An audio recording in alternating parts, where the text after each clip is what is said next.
Okay, microphone check, microphone check. I'm gonna go ahead and get rid of that. And ladies and gentlemen, we are live. Alright guys, what's going on? It's your boy SocialDaze Studios, and today we're just gonna be doing a pretty chill live, honestly. I got some immersive software to make this feel really cool. It's got some pretty interesting, it's pretty much like flying a real plane almost. I've got the everything about catering, all that. So we're just gonna go ahead and get this bird started. And in order for me to do that, I need to go ahead and grab my controller and my flight stick, because obviously your boy did not come prepared tonight. I was working so hard on that last video. By the way, guys, you should go ahead and check out that last video if you haven't had a chance to do so. Let me just plug that in, and let me also get my Xbox controller.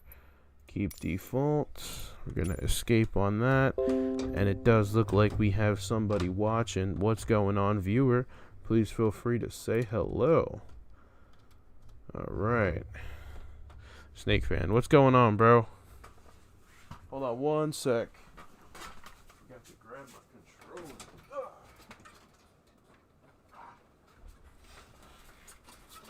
Forgot to grab my flight sim and controller. But I don't flight sim with this. I actually used a flight stick. I just cheat a little bit, use this bad boy to get her started. Okay, we're gonna keep default.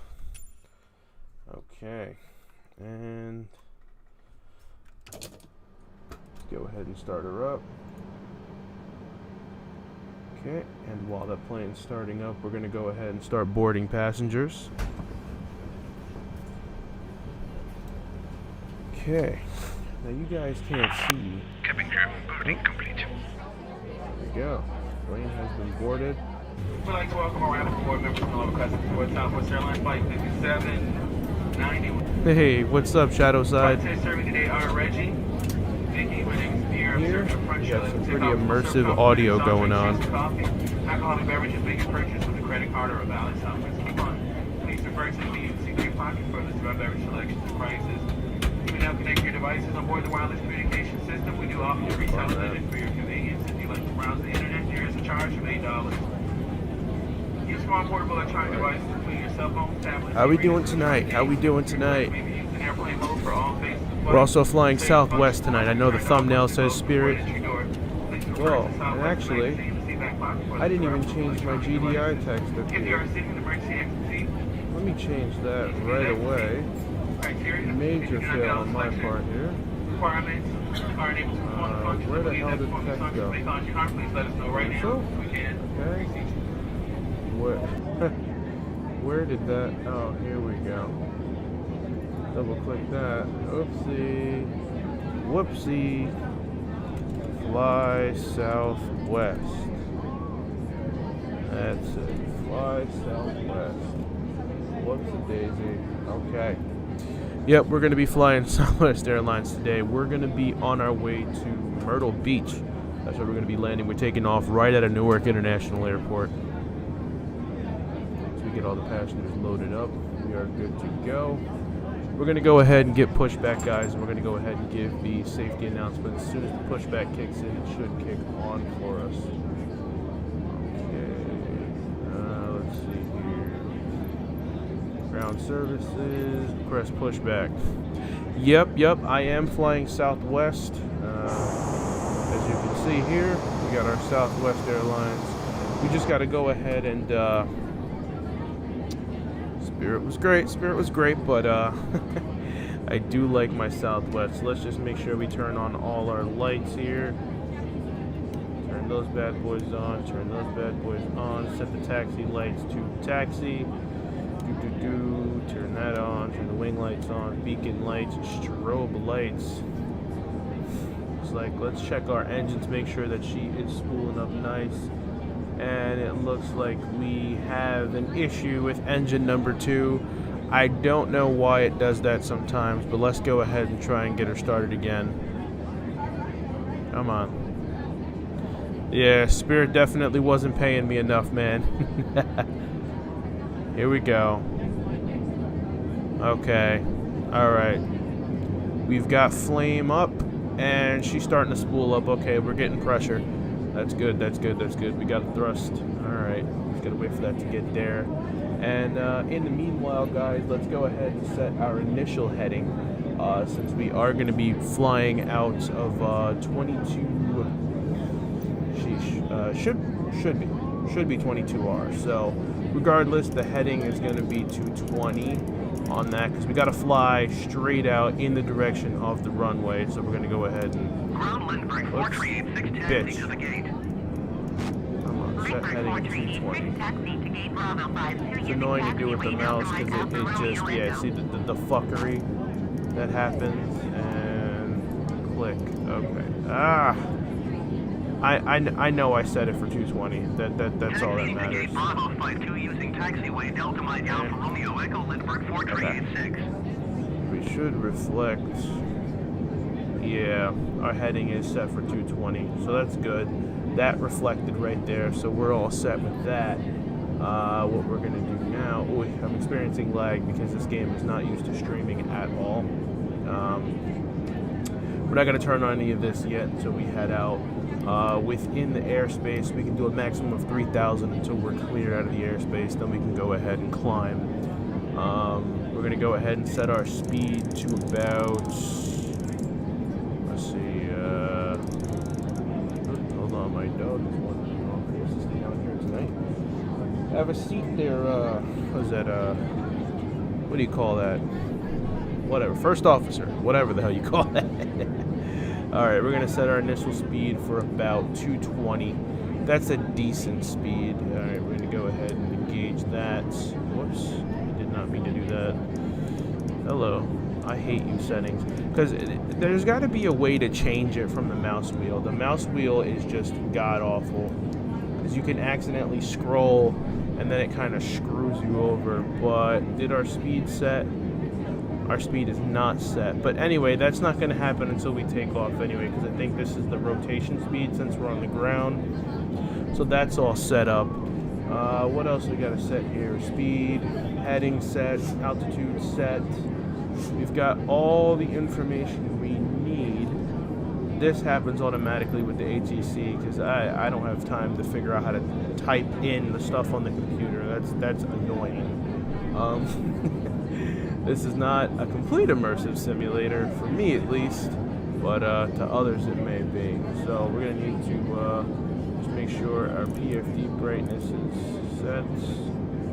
We are pretty much golden. Let me now get the keyboard and mouse out of my way. There we go. We're just going to push that forward a little bit. We're going to maintain that. And here we are, my flight stick. Okay.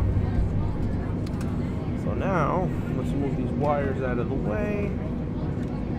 And, whoopsie. We were accidentally spooling up those engines prematurely. Just giving them a little test. Alright, so we're going to go ahead. The jetway has been disconnected. So we're pretty much good to go. We have our fuel. Yeah, we have our fuel. We should be at 50%, which is more than enough to get there and back. Let's just double check our fuel. Yep, we're at 50%. Please don't mind the purple in the front. It's just a texture thing. I got these textures for free because I'm cheap and squeaky. But once you get close to the actual nose of the plane, that texture glitch goes away. That is what it is. I wonder if they have like payware textures. We'll see. Yeah, prematurely, because I wasn't supposed to, shadow side, I wasn't supposed to be spooling up just yet, but it doesn't matter. Just gave it a little love touch. So, we're going to go ahead and request pushback now. Ground Southwest Tree 20 requesting pushback. Okay, we need to turn it off. Ladies and gentlemen, we're going to attention in just a few moments. We'd like to look at the safety features. To properly fasten your seatbelt by the button into the buckle, lift to release. Wear your belt low and tight across your lap. And the little pushback truck is going to go ahead and connect to the front wheels, and she's going to go ahead and give us a push. The cabin kitchen in the back of the aircraft. Signs overhead and strip lining lead to access. Here's a safety information card located in the seat back pocket. You can take it out and look it Yeah. over and supplement I the hate safety this little features. purple thing. It doesn't really show up much In during the the day. unlikely event See of how when you water zoom in, how it goes evacuation, away, slide this under your but then if you like seat. zoom That's out, what it'll we'll do. So, freaking, it place it doesn't under matter. your head, It's wrap the okay. strap around your waist, and buckle in front. Go ahead and get some pushback on that. Watch out sides on the red head and plate, or go into the tube at the shoulder. We're coming by to check And that then your have to seatbelt steer are fastened, her. bring them over Can I to the steer her on up my and lock own? position, I and carry on cannot. items completely under the seat in front of you. What is up with the Please do not rudders? so carry on items in the seat back pocket. Both men model out on board including the lavatory. Federal law prohibits everywhere to same lane to water spray. Ground Southwest 320 requesting pushback tug to steer the aircraft. Is he gonna go on my left or his left? Nope, he's gonna go on his left. Which is fine. It's whatever. I don't really care about that line. As long as I can get my aircraft out of here, we're all good. Alright, we're gonna go back into the cockpit. We're about to tell him to stop in a sec. Once we clear that over there. It's funny because you see like the Southwest thing. Place the mask over your nose and mouth and breathe Ground normally. Southwest 320 Although the requesting the unruly end fluid of debate may pushback. not explain. Continue wearing the mask until notified by a crew member. If you're traveling with children or anyone needing assistance, secure your mask first. We'd like to thank you for your attention. Sit back, relax, and Right. enjoy your So we're going to Welcome set to Southwest ourselves up Airlines. here for takeoff momentarily, but right now we're going to go ahead and taxi. We do have to request clearance to taxi. Remaining pattern. Ground Southwest 320 ready to taxi touch and go with Quebec. Southwest 320, taxi to and hold short of runway 22 right using taxiway Alpha Runway Alpha 22 1 right, Alpha guys. 2 We're Alpha going 3 22R. Romeo, Charlie Alpha Sierra Lima Romeo, cross runway 29 Romeo Zulu. Contact tower on 13.4.05 when ready. Okay. Taxi to and hold short runway 22 right via taxiway Alpha Alpha 1 Alpha 2 Alpha 3 Romeo Charlie Start Alpha Sierra taxiing. Lima Romeo cross runway 29 Romeo Zulu Southwest 320. We're rolling, boys. We are rolling. Alright, we're going to go ahead and get that out of the way for now.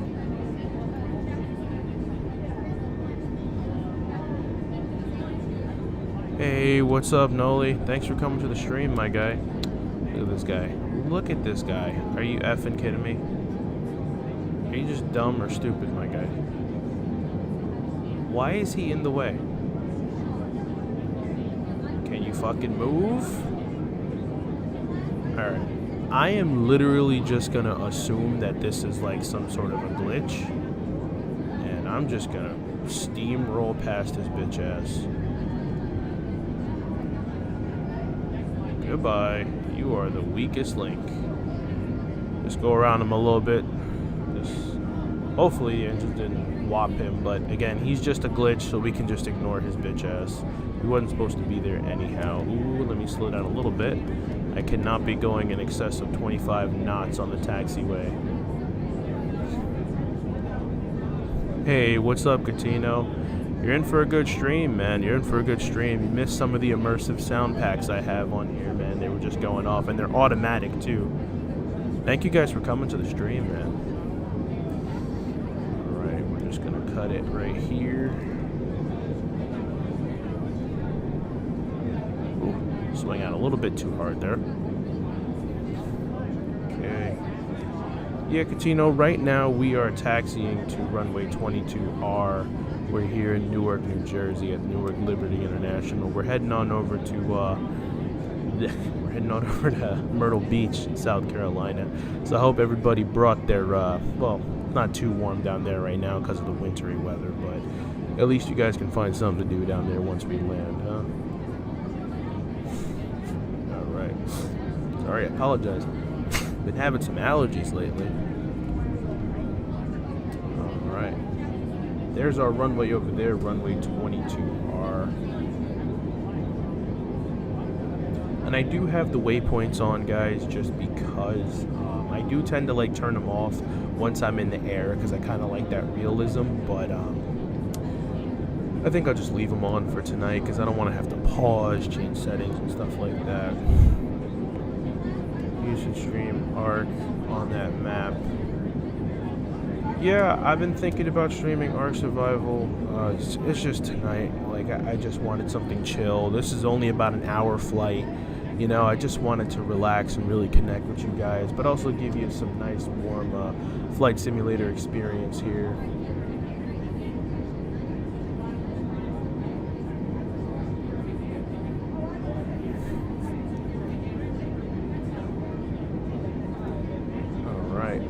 We are almost there. Southwest tree, 20, hold position caution, other traffic. Hold position caution, other traffic. Southwest tree, 20, continue taxi. Oh, okay. Yeah, we're Southwest 320, by the way, guys. So if you hear that on the radio, that is ATC calling us. We're going to be following visual flight rules. I really don't feel like dealing with IFR right now. I may request flight following once we get somewhere, maybe may or not. Southwest tree, 20, did you hear my last transmission? Roger, Southwest Tree 20. Okay. We are on our way, boys. Alright. Let's go ahead and make it right.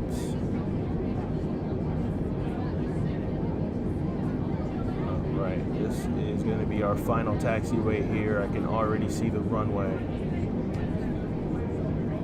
Where's my extra legroom? My friend, unfortunately, this is an Airbus A320neo, so it's not big, you know, like a 777 or 747 or a larger Airbus like a A340, A380. This is pretty much one of the most popular aircraft. There's this one, and the 737 MAX is what most airliners are flying people around in. Unless you're going really long range, then they'll put you in a large jet. If you need extra leg room, the best leg room is going to be in the exit row and up in the front of the aircraft, because otherwise you're going to have the same leg room as everybody else. So I hope you picked an exit row, but just know that you do have responsibilities when you sit in the exit row of an aircraft. You actually have to be the guy to help everybody evacuate. Just going to take a look for the traffic. Hold right here. Just a sec. Okay. We're going to do a quick, I don't really know how to do it on here just yet, but we're going to go ahead and do a quick check on everything. Make sure our rudders are working, elevators are working, left, right. We're going to set our flaps now, take off. Yeah, the flaps are working just fine. So we're pretty much golden, ladies and gentlemen. We are about to take off very shortly. Once we get clearance to take off, we're going to be all set. That's it. Alright, ladies and gentlemen, at this time, I'm going to ask that everybody fastens their seatbelts. Those on in a minute, you're going to hear the chime, of course. Okay, we are all set. So now, we're going to hold right here. We're going to contact ATC, and we're going to ask for clearance for takeoff. Newark Tower, Southwest Tree 20 at runway 22 right, ready for departure, touch and go. Southwest Tree 20, altimeter 29.9, 2 wind 283 at 7. Okay. Left touch and go approved. Cleared for takeoff, runway 22 right. Southwest 320, cleared for runway takeoff 22 right.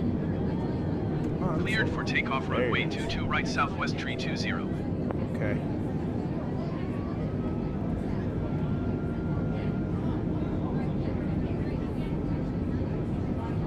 Okay, ladies and gents. I don't know what this thing is thinking I'm about to do. Does it think that I'm going? I don't know why that's over there. Oh, okay. Yeah, okay, that's fine. Yeah, this is... okay. Yeah, I'm gonna hold, then I'm gonna hop on it that way. That's pretty weird. They usually go that way. Unless I went through it. Yeah. Alright. That's actually the second time that I've done that. Usually you're supposed to go the other way for runway 22R. You're not supposed to come all the way this way. Oh, I think it wants me to go out that way, but it's fine. There's no traffic on this thing anyway. Whatever.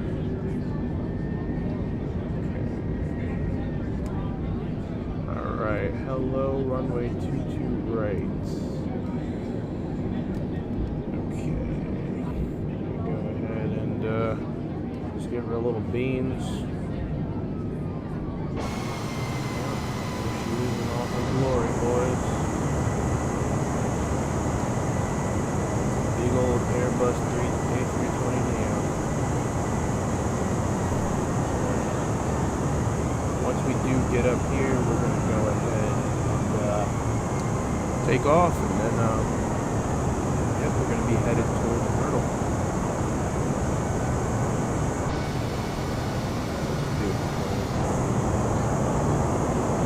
Alright, boys.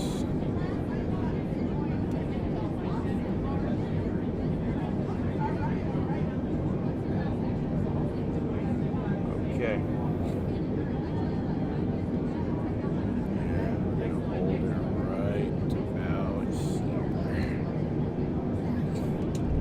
Our parking brake on. Auto throttle is a go. We're gonna put her in auto throttle. Hello? Okay. Not yet. I guess auto throttle when we get up there. We're gonna go ahead and put her in takeoff, go around, and that's it, man. We're all set. Everybody prepare for takeoff.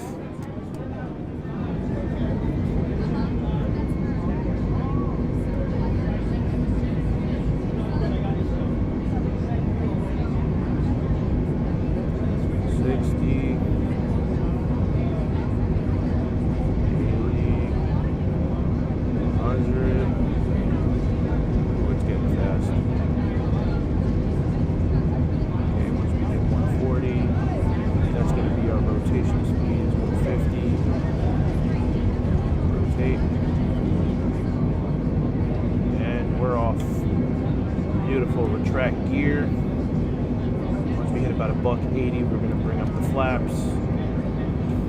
Maintain full throttle and heading. We're going to go ahead and hit autopilot. Maintain that for us. Okay. I'm going to go ahead and put her in climb mode. She's going to climb for us. Old Man Jenkins, what's going on, brother? I haven't seen that name in here in quite some time. Good to see you back, man. Good to see you. Right now, we're on our way to Myrtle Beach from Newark International. How you doing today, boss? Alright, as you can see, she's going to level off. She's going to maintain a steady climb.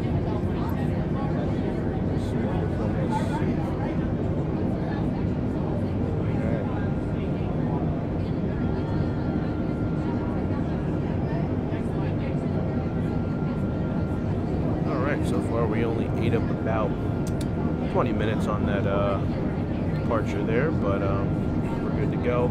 We're going to go ahead and landing intentions. I didn't say landing. I took off. Okay, yeah, we're going to cancel. Newark Tower Southwest I don't know 320 why. cancel landing intention. Hey, Old Man Jenkins, thank you so much for missing the channel, and we will definitely be keeping up the content. I don't know what happened. I don't know why I thought I was going to land. That's why I was like, touch and go. That doesn't make any sense. But whatever. We're going to go ahead and ask for Class Bravo airspace transition. New York approach Southwest 320 is type Airbus A20 and 2 miles southeast of Kilo Lima Delta Juliet at 2,900 feet. Request clearance to transition Bravo airspace. Oh my God. Southwest 320 New York approach. Squawk 0057. I put the gear on. Why is it still? That's so weird. The shenanigans are happening tonight. It happens sometimes when I play this game on stream. I don't know why. You know I pressed the button for the gear. I wonder why we're dragging. Gotta acknowledge that. Squawk 0057 Southwest 320. Look at this guy. Southwest 320 radar contact 4 miles south of Kilo Lima Delta Juliet. Invading my 3,000 airspace. feet. Cleared through the Bravo airspace. He's invading my airspace. What is that? It's a jetliner. Cleared through the Bravo airspace Southwest 320. Southwest 320, you're leaving my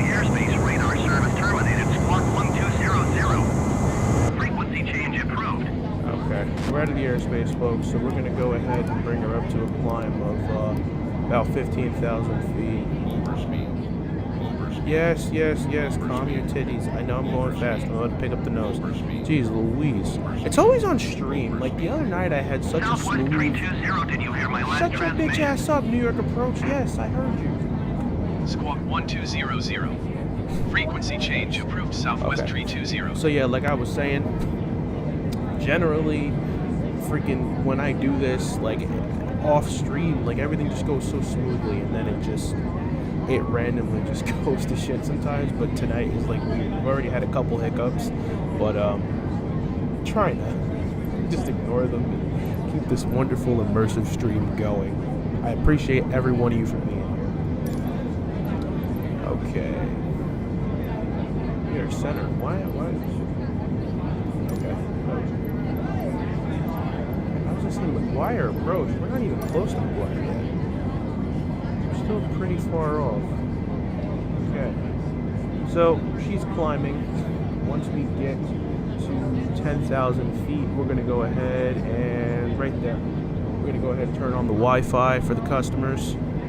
Ladies and gentlemen, the captain has now turned on the Wi-Fi for you to access. Please check the seat pocket for Wi-Fi information. If There you we need any go. assistance, ask for one of our crew members. Thank you. Okay.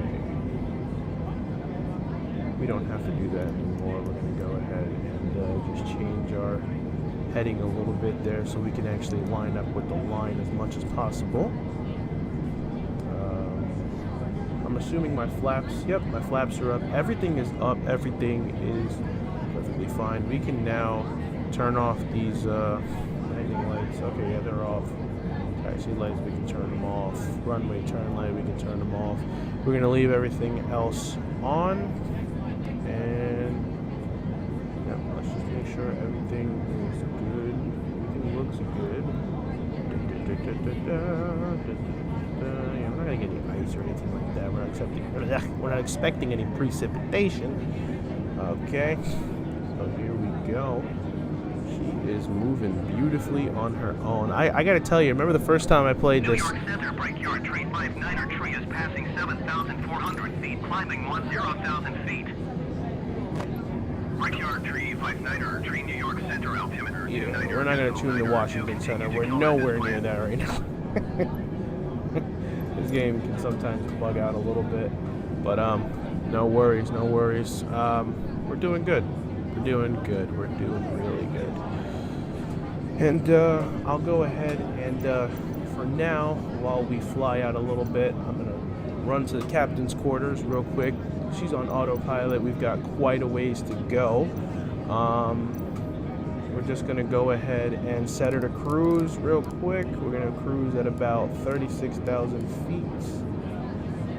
So once we get there, we're gonna go ahead and Brickyard some Tree ass. 59er tree, contact New York approach on 1 tree Say 36? 2.7. Good day. Son of a bitch. I meant to put it on 36. 36. There we go. 36,000 feet. Okay, we're gonna go ahead and cruise up to 36,000 feet. I am going to put you on the good camera while I go run to the restroom. Showcase camera. It's gonna be fixed camera, and it's gonna be camera number. Which camera was it? Oh, camera number 13. There you go. You guys got a nice, beautiful seat right there on the engine. I will be right back with you.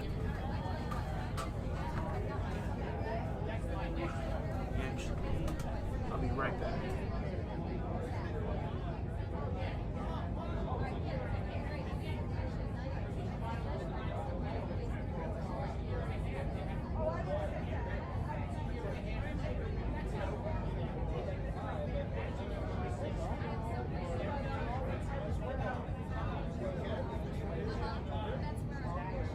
New York Center Delta 500 is at 9,600 feet, climbing 10,000 feet.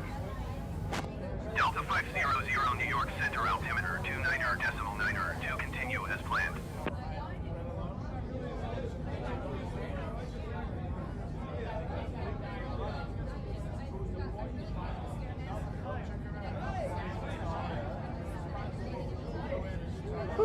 Okay.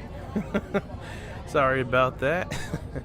I had to do a little bit of a speed run. I had probably consumed about 3 liters worth of water today, so if at all during this stream I do have to just dart over there, I'll let you guys know.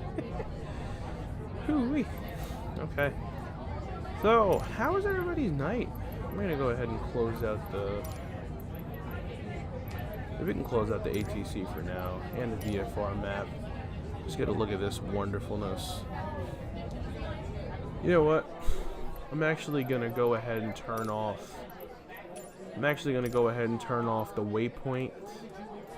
I don't want the waypoint. Yeah, turn that off for realism purposes. I said I wasn't gonna turn it off, but I turned it off. You gotta admit, that is one beautiful view, and you guys are just... Here is passengers flying on board Southwest 320, right?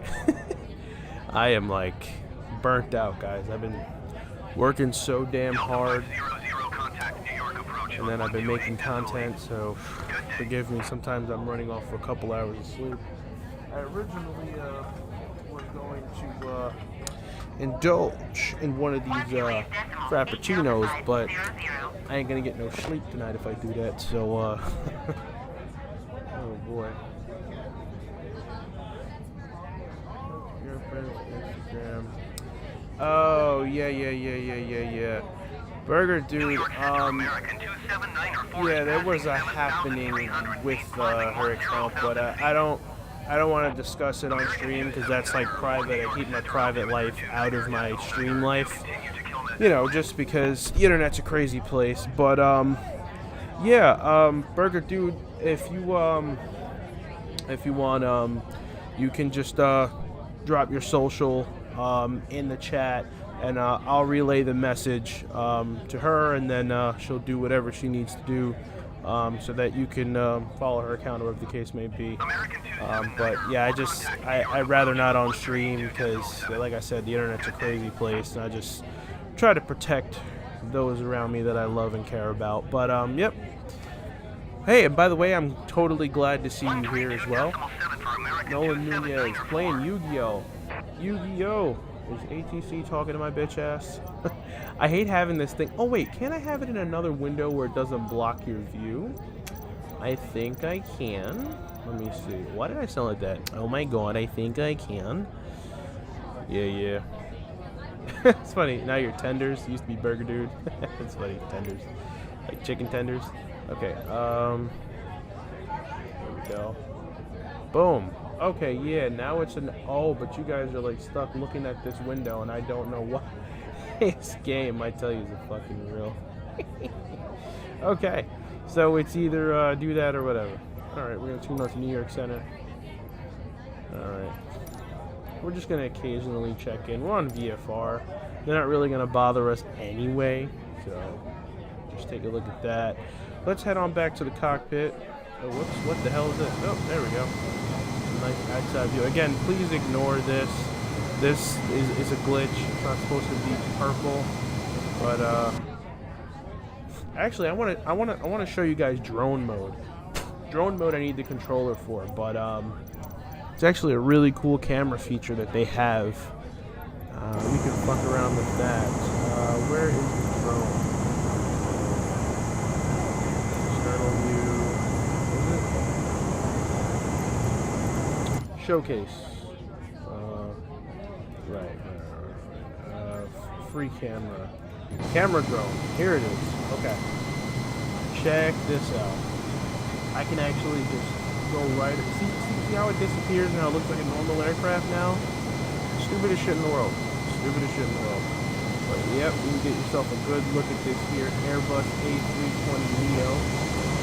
A lot of people ask me, what is the difference between the A320 and the A320neo? Well, for starters, the A320neo, I think some A320s came with these little winglets, but the winglets is one way to tell, and a lot of times you'll even see the ones with there's like an extra winglet that pops up this way, but that's not exactly the telltale sign. The real telltale sign is pretty much the same plane minus this engine. This giant giant LEAP 1A engine. Fun fact, the 737 MAX also uses the Boeing uses the same engine, LEAP 1A engine. So this thing was basically a way for them to save fuel. They decided to put bigger engines on it so it was less strain, which somehow saves them fuel, along with those little winglets. The original one has smaller engines, so if you're ever at an airport and you're going to get on an A320 and you're wondering if it's an A320neo or not, and it pulls up, just look at the engine. I mean, the other one has slightly smaller ones. These are some fat bitches. I can tell you, if you see them in real life, they're pretty fat. I mean, it's not like 777, 777, or 747 sized, but they're pretty fat engines. I know I'm probably boring you guys with my nerd talk about planes, but I mean, this is just video just die already. Oh, yo, that freaking game! I'm telling you, I was freaking in tears while I was editing that, and Nolan can vouch because I was talking to him as I was making the video, and we were just in pieces. It was a great game. I worked on it really hard. I worked on it for a few days. Yeah, man. Just trying to keep the content rolling, trying to keep it fresh. I have a whole bunch of different games that I'm trying to play and see how people like it. I'm thinking the Just Die Already will definitely get a part 2 for sure. The game was just too fun to put down, or it could even be hey, yeah, bro, he was howling, I know. It could even become a stream game, honestly. I have another one called, what's it called? What is this game called? I know, I just have it on the tablet right here. Hold on. Let me turn on this. There it goes. So, it's called... Oh, it's called Guts and Glory. Guts and Glory is what it's called. It's basically good editing for Boomer. Yeah, that editing is really what took so long. Filming the videos is the easiest part of the YouTuber's career, honestly. Like, when you film a video, it's so fun to film it. And a lot of times, like, you're like, damn, was that worth it? Was that actual context? It doesn't feel like it's funny. Then when you look back at all the funny and stupid shit that happened, you're like, yo, this was hilarious. This is great. But then the editing part is just so... Because you have to watch your video multiple times. You can ask Nolan. He kept hearing the same clip. Oh, I think we reached our cruising altitude at 33,000. Let me double check real quick. No, not ladies and gentlemen, you may now use your laptop computers. Please remember all electronic devices must remain in airplane mode for the duration of our flight. In a few moments, your flight attendants will be in the cabin to serve you. That's what I do when they start doing this in the plane. Like, oh, you turn your phone on airplane mode. I'm just like, bitch, I know. You know, you got that one Karen on the plane who just, I don't have to put my phone in airplane mode. I don't have to wear the mask, and then they end up getting kicked off the plane. And they can't fly again. It's just like, yo, you're like 36,000 feet in the air. Do not misbehave. Do not misbehave. Don't ruin the flight for everybody else. Just sit down and chill. Fuck.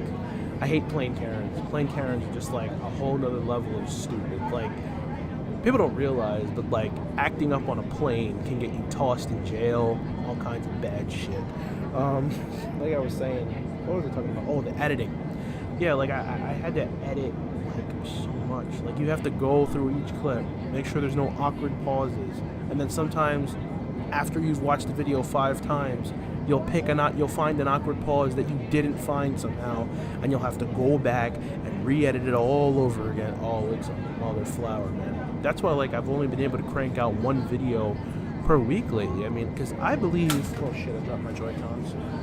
I believe in quality over quantity, man. If you're raise up the cojones here a little bit. What editing software do you use? So, fun story. I started off using this thing called Wondershare Video years ago, and I bought it when it was kind of like still like in its like younger years, and it was there was like stuff missing from it. But they made it so much better over the years, and they right around like 2016 they started calling it Filmora. So I use Filmora, which is really made by the company Wondershare Software. Filmora is just great, honestly. It honest to God does the job. It's very user friendly. You can get like packs and stuff like that if you pay for the subscription service, like $10 a month, and you get access to all this good shit. It's a really awesome little platform. I mean, it's very user friendly. They have a more advanced version, but it's just like, I don't need that. You don't need $800 software to make good content. What's good content is stuff that's original, stuff that people can't copy. Like your personality, you can't copy that, man. Oh my God, I am not paying attention. I'm a horrible pilot. We are off course a little bit. Let me just swing that bitch back over there. Yeah, this is literally what your pilots are doing when they want to turn and all kinds of shit. They're just playing with these dials most of the time. They're not even flying the damn thing. But the only real, like the plane practically flies its damn self. Like you can even have it to where the damn thing almost lands on its own. Very true. Yeah, definitely. Cause listen, I've seen jokers like they'll go out, they'll buy like a $3,000 camera, they'll buy all this expensive shit, and they're not even showing personality. Like I'll see jokers on Twitch that are just streaming and they're not saying a damn thing. They're just staring at the screen like this.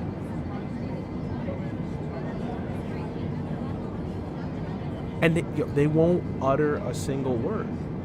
And then you wonder, like, damn, man, he has like 0 viewers. Why does he have 0 viewers? Let me go check him out. Maybe he's cool. Nah, he's just sitting there like this. You know, like, you gotta have personality. You gotta put your own flavor on things. If you don't put your own flavor on things, people ain't really gonna F with you, man. You know what I'm saying? There's a lot of competition out there. This is a very oversaturated market. Especially, oh, that's not me, that's Delta. Especially after, oh my God, my brain is farting, and I'm also listening to footsteps upstairs because it's kind of late, which is why I picked this game.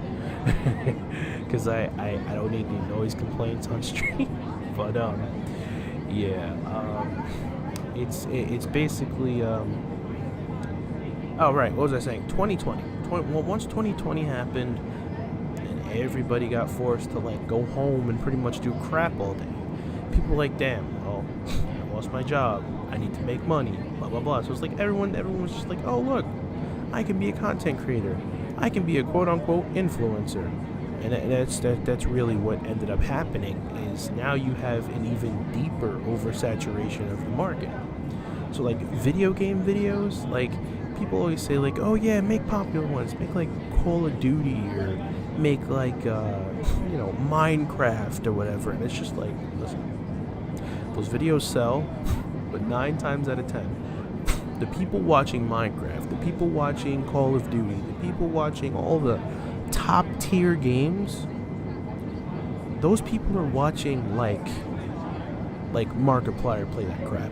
Those people are watching like Dr. Disrespect play that crap. Those people are watching like streamers with millions to watch that kind of content. Not a lot of people are watching small streamers like me play the more popular games, because it's like, listen, like we've been there already, we have our people for that already. Whereas if you pick something a little more original, something that not everybody's playing, and if you can market it correctly and get people's attention with it, you can take that small game, put your own flavor on it, and now that's your thing. Nobody can take that from you. That's your thing. You know what I'm saying? It's all about being your own person. You know. Granted, yeah, I'm guilty. Sometimes I play Halo. Sometimes I play Call of Duty. But I mean, my personality's on those videos, and that's really what counts, if anything, you know. That's just how YouTubing is. these days. I mean, people tell me I should stream on Twitch, blah, blah, blah, try to develop a following on there, but honestly, I'm just not interested in Twitch. I mean, look, size-wise, can they hold a candle to YouTube's viewership? I don't think so.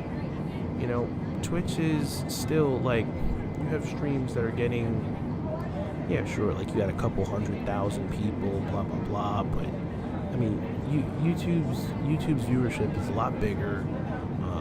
They don't really, like, go crazy with the SJW, get woke, go broke nonsense on YouTube, whereas on Twitch, it's just like they're censoring themselves into an oblivion. It's like, oh, blind playthrough? You can't say that because it'll offend the blind. And I'm just like, well, how many blind people actually complained about this? One.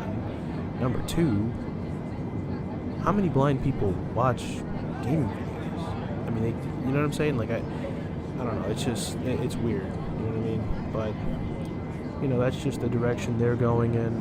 And, you know, maybe one day it'll blow up in their face. I mean, listen, let's be honest. Comedy is dying as a whole. I mean, if you look at all the good comedians from back in the day, no one really wants to do stand-up anymore because they're too scared to hurt people's feelings. The funnest part of looking at a stand-up comedian is he'll pick somebody out of the crowd and he'll poke fun at him all day, and he'll just hit them, like, in the spots where, like, people don't want to go. Like, he'll make, like, you know, gender jokes, race jokes, you know, sexual preference jokes, stuff like that. And, like, that's why it was funny, because it pushed those boundaries. Comedy's funny because it's over the top, not because it's, you know, in the middle. It's never funny here. It's got to be here. That's what the big comedians were doing. They were bringing it up here. You know what I'm saying? But you even have, like, Steve Harvey. Steve Harvey doesn't even want to do comedy anymore. It's hard. It's hard. You can't, you know, you can't do stand-up anymore. You know, it's tough. Comedy's dying because everyone is just very sensitive, man. You know, people don't realize that back in the day, you know, Call of Duty ain't what it is today. You know, yeah, okay, when Modern Warfare came out, they brought back some of that toxicity. But back in the day, bro, like Call of Duty, Black Ops 2, Modern Warfare 2, World at War lobbies, you know, you walked in there and all you heard was just N-bombs, F-bombs, B-bombs, any letter in the alphabet, you name it, you heard it. People just went in on each other back then. And then at the end of the day, like, nobody got hurt. You know, it's just, I'm okay for being respectful, you know, I'm okay for being inclusive, but don't take comedy away. Comedy is totally different, you know, that is just the way I feel. We reached our cruising altitude of 36,000 feet, so at this time, passengers can take their seatbelts off, and go ahead and turn that off. Okay. Ladies and gentlemen, the captain has turned off the fasten seat belt sign. For your continued safety, we would like you to keep your seat belt fastened at all times while seated. Call of Duty Dive and Call of Duty Ghost came out. Yo, for real. For freaking real. Yeah, Call of Duty Ghosts was, look, I've played the game. Did the mechanics of the game actually feel really good? Yes, the mechanics of Ghost felt good. The campaign of Ghost I heard was actually really cool, especially with that dog. But the only issue with that, oh, the servers are coming around now. You guys can't see this dashboard I'm seeing, but the servers are actually now bringing food throughout the plane. But yeah, like, things were different. But the thing that sucked about that game is that the spawns, right, that's it. So that game was supposed to be a launch title for the next gen consoles at that time, which is the 8th generation of gaming, which most of us are still stuck in because you can't get a 9th gen console. But what that was the 360 couldn't handle it couldn't handle that many players, so they dumbed it down to 6v6. Those maps were generated for like 12v12. Like they were basically trying to hold a candle to Battlefield 4, which unfortunately they fell flat on their face with that. Because Battlefield 4, in my opinion, is one of the best Battlefields. There's Battlefield Bad Company 2, Battlefield 4, best ones hands down. I can't find another Battlefield that's just better than that. And I mean, granted, Battlefield has also fell flat on their face too. I don't know what the hell that new Battlefield is. Yo, bro, I played it. Trash. Like, it's so glitchy. Matter of fact, I have a picture on my phone of the freaking facial glitch. Let me see if I can pull that picture up. Of the facial glitch, so I can show you. Let's see. Put this on. Where is it? Oh. Look at this, guys. Look at that face. That is a texture rendering glitch on the new Battlefield game, and it happens tons of times. Like, can you get your shit together? Like, really? You know, the thing that sucks about video games as a whole is that the market has changed. Because back in the day, when you had to make a game, there was no such thing. There was no such thing as patches. You couldn't patch a video game. That's the fun part. See, your game had to be fire, fresh out the box. It had to be working. It had to be fire. Everything had to be beautiful, fresh out the box. In today's market, where everything is slowly moving to a cloud-based service, they're picking up on it. They're like, hey, listen, we need the sales and we can't wait because we're money-hungry motherfuckers. So here's what we're going to do. We're going to release this game, and it's going to be about 3/4, maybe a little over 3/4 finished, but it's going to be missing a whole bunch of shit. And guess what? People are still going to buy it because it's got the name on it, and then we can just promise patches later, and people will deal with it. And that's what's happening. People are dealing with it. This is why I always said, if the video game market continues in this direction, I'm predicting a possible video game crash. Because let's think about it this way, right? Back when the first video game crash happened, why did it happen? Because the games were the games were just popping out, and the quality control was not there. People got so sick and tired of playing freaking broken, crappy video games back in the day that they literally stopped buying video games. And most companies, maps and DLC, it's such crap, but most video game companies failed at trying to revive it. The one company that actually brought the video game market back, you're looking at it, Nintendo. Nintendo was the only one who was successful. And once they brought the video game market back, then everybody else started trying to get into it. Sony got into it, and Sega, and all these other companies started getting into it. And then, boom, it exploded. Because guess what? The quality was there again. They realized that people weren't going to stand for the crap, and they had to make their games better. And that's what they did. That's why we had such a great run from the 90s into the early 2000s. We had a great run of wonderful freaking video games. And then the internet happened. And the internet took off way bigger than they expected. And once the internet happened, that's when people started realizing, hey, we have the infrastructure now to drop patches instead of fixing games and making sure they're correct before we release them.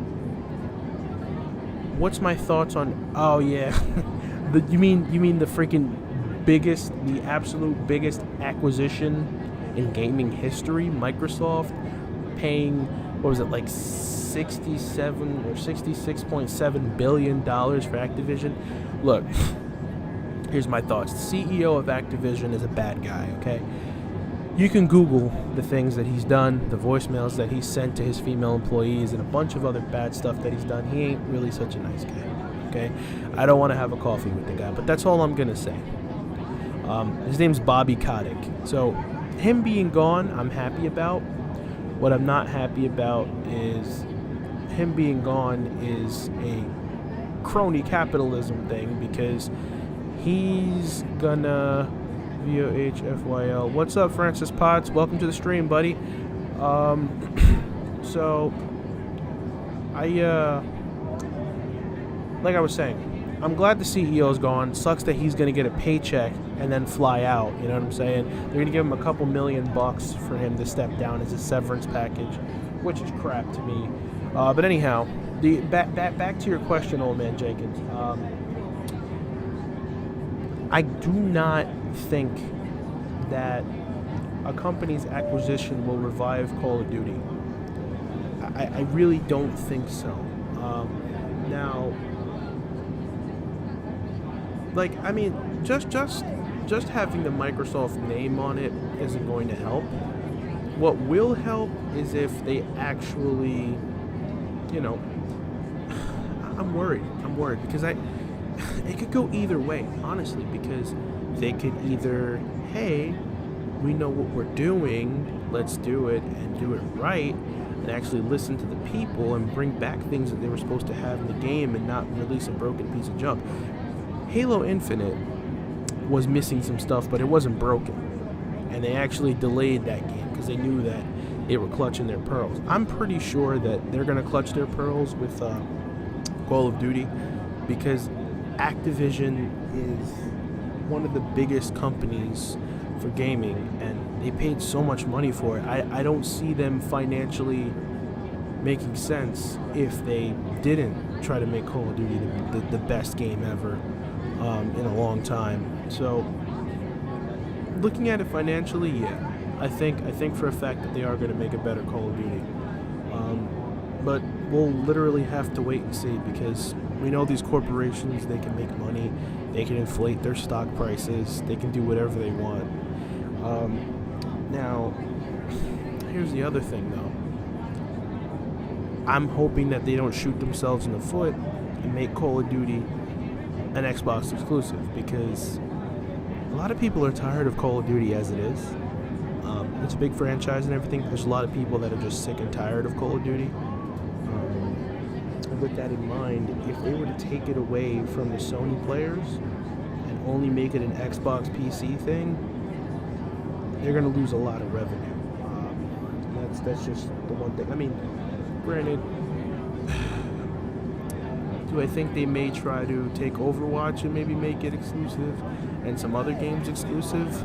I think so, because they're buying the company, man. And the only reason Microsoft is acquiring studios, if you remember in the beginning of the 9th gen release, when the PlayStation already had exclusives and studios working with them, and they had nothing. They had Halo Infinite and some indie games. That was all they had.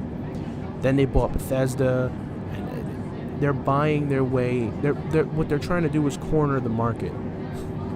Once they corner the market, this is business tactics, you know, that business people take. Cornering the market is a very. Just make this quick turn over here. Okay, yeah, it's not a bad turn. Okay, they're cornering the market. What they're going to end up doing is making a bunch of stuff exclusive that a lot of people loved. Bethesda, you know, all that. They're just trying to make exclusives. And when they do that, I think Microsoft is going to have a really big advantage over the other companies. On top of that, they realize that gaming is slowly but surely becoming a cloud service. Stadia fell flat on its face. Honestly, the infrastructure to go full cloud is just not there right now. It's just not there. We don't have the bandwidth. We don't have the throughput for everybody to cloud game. It's just not there. The interest is also there, but it's not there at the same time. People like their native hardware. They're just used to it. But Microsoft has found a way to make it, available in such a convenient way that there are a lot of people that, will hop on a game of, whatever's on the Xbox Game Pass to play it from the cloud. The only thing is, You have to have a really strong Wi-Fi. You have to. It's a whole shit show. And I know I'm kind of just rambling on because you threw me on a bender, and like I'm actually running on like a little bit of power sleep. Actually, I'm gonna go ahead and crack this frappuccino open because I'm like falling asleep here. Then my words start to go. But yeah. Alrighty. And again, I definitely do appreciate everybody here in the stream.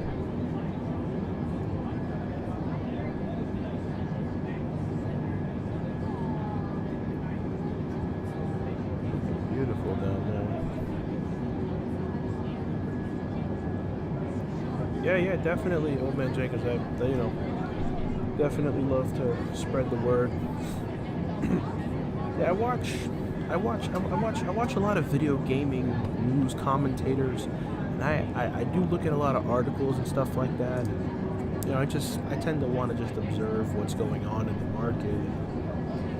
Just because, not because of financial reasons. I'm not invested in any of those companies, but I grew up on video games. Video games were my way to take the real world, turn it off, and just disappear into the world of video games. It was, video games were there for me, man, for a lot, you know?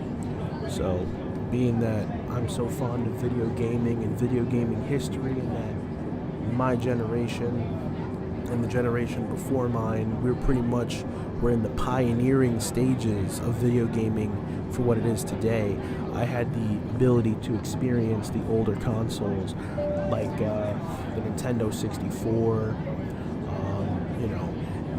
I mean, granted, that's not that old when you consider like the NES and stuff. I didn't get to touch those, but favorite console and video game of all time. That's tough because, let me explain. Consoles that I've owned that I no longer have: Nintendo 64, PlayStation 1. Now, consoles that I have the PlayStation 2, the original Xbox, the PlayStation 3, the Xbox 360, the Xbox One, the PlayStation 4, and of course I have the 4K variant of the Xbox One, of course, and of course PC, but that's not a console. I also have the Nintendo Switch. I actually have the Switch OLED. The white Joy-Cons for the proof, baby. But, yeah, that's another story for another time. I got really lucky with that one. I wanted to play the lottery that day. I should have. I would have been a millionaire. Would have bought a fucking tiger like Mike Tyson. Yeah, what's up, Mike Tyson? I'm gonna buy me a tiger. What's up? But no, not to dodge the question, man. Honestly, it's really tied between the PlayStation 2 and the Xbox 360. Because the PlayStation 2 had a lot of classic titles from my childhood that I freaking just loved. Dragon Ball Z, Budokai Tenkaichi 3. All three of the original GTA from the trilogy, of course. Yeah, there was GTA 1 and 2, but I didn't really like the top-down. I preferred the 3D world GTAs. There was Big Bad Mother Truckers. There was Twisted Metal 4, which was a PS1 game, but I played it on the PS2. There was the Spider-Man game for the PlayStation 1. There were so many good games that I played on the PS2 that I just loved them to death. The Cabela's Big Game Hunter, shooting like crocodiles and shit in Africa or whatever. I had a whole lot of fun doing that. But then the Xbox 360. I mean, the Xbox 360 is near and dear to my heart because for a long time, like, I used to live in one town and then I moved to a completely different town, probably about a good half hour, 45 away. And what ended up happening was, like, you know, I didn't really have too many friends when I got here, you know? I didn't really know much people when I got here. I mean, eventually, yeah, I made some friends, but Xbox 360, the PlayStation 2, Old Man Jenkins, is the most sold console of all time. It's the best-selling console of all freaking time. I mean, the PlayStation 2 was just great. It was just great. Really, who was their only other competitor was the GameCube, which I never owned it, but I went to my friend's house and played it a lot. The GameCube was good. But look, let's face it, when Microsoft first came out with the Xbox, were they ahead of their time? Yes. Nobody else had a hard disk drive in their system. Nobody else had the amount of cool stuff, like a music player built in, all that stuff. Like, nobody had it. But they weren't ready. They were too young to compete. The 360 changed that all around. You got me, but this is my friend, guys. Don't mind him. He's crazy. But you had so much good stuff.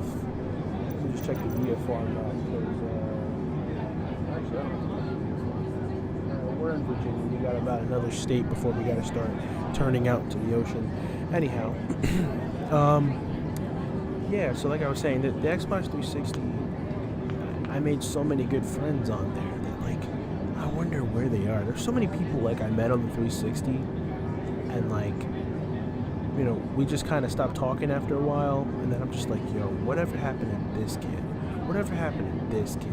Whatever happened to this freaking chick? Like, and it's like, you go on your old 360 friend list, and they were last online like a few years ago. I was just like, holy shit. These people could be alive. These people could be dead. These people could have families. These people could be in prison. You have no idea what happened to them. It's freaking crazy. Mind-numbing how many people we touch in our lifetime, and then they just fade away. You'll never. There are some people on this planet. There's a lot of people on this planet that you will only see one time in your life. One time. Could be walking down the street, driving, and you'll never cross paths again. The world is a freaking small but huge place. It always just freaks me out when I think about it. Like, wow, like this is gonna be the last time that I will ever see that one person that just walked by. We'll never cross paths again. Then there are some people that you've crossed paths with maybe years ago, and then randomly, boom, you know, you've just ran into them. It's a crazy thing to think about. But not to get too far off topic, yeah, man. I'm gonna have to say the 360 was my favorite console of all time because that was a console that I owned for the longest. It was a console that I used a lot more because of the online interaction and just all the good memories I had on the 360. It's got to be my favorite console of all time. Now, my favorite game of all time, it's pretty hard because I'm the kind of guy where people ask me, what is your favorite of this? What is your favorite of that? It's really hard because I'm a well-rounded person. When people ask me what's my genre of music, and I just pull out my Pandora and they get confused because they see so many genres of music from all walks of life, all scenes, all different sides of the track, you know?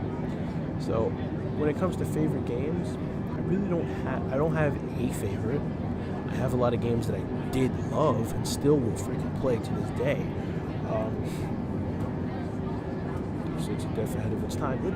That's the thing. The 360, in my opinion, laid the roadway for the other consoles in the market, which really was the PlayStation.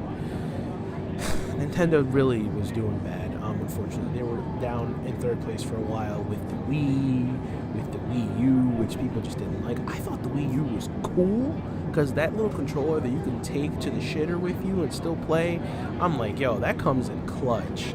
But I mean, they decided to go with the Switch, which was a better option in my opinion. The Switch is better than the Wii U. You know, it's a tablet most of the time. You can dock it. I mean, of course, you know, when you're playing multiplayer with your friends and you gotta go to the bathroom, you can't take the damn thing to the shitter with you. But other than that, I mean, it's portable, it's dockable. This is good technology. Now, what we need is a Switch with more balls. You know, I don't care if it's got to be fatter and heavier, you know, because it needs a beefier battery. You have a Wii U. Yeah, the Wii U was a good system in my opinion. A lot of people crapped on the Wii U. They didn't like the Wii U, but I liked it. It was cool while it lasted. Now, in retrospect, like I was saying, PlayStation 3 did not have a party system. You could not interact with your friends while you were playing different games, whereas the 360 had that. And that really was a deal breaker for me. Really a deal breaker for me. I mean, there was private chat, but freaking stupid. Well, what's the point of that? You know, there was no social construct on there. It was all just about peer-to-peer gaming, and that was it. But eventually PlayStation 4 brought that, but anyway, you know, the one thing that I miss about gaming as well, I remember during the 7th generation, the PS3 and the Xbox 360, Call of Duty had forced game chat on a lot of their lobbies, which forced you, yes, they forced you to communicate with your teammates. That made me so many friends. I met so many cool people doing that, and then they just stripped it away during the Xbox One, and I'm just like, this defeats the purpose. I don't even want to play this game anymore. Like, I think the removal of forced game chat really also shot Call of Duty in the foot.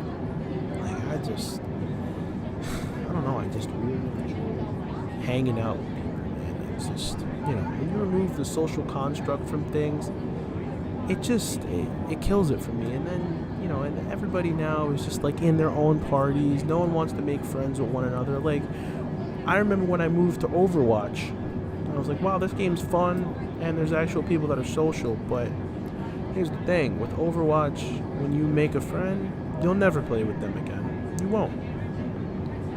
Biggest downfalls of today's game with Discord.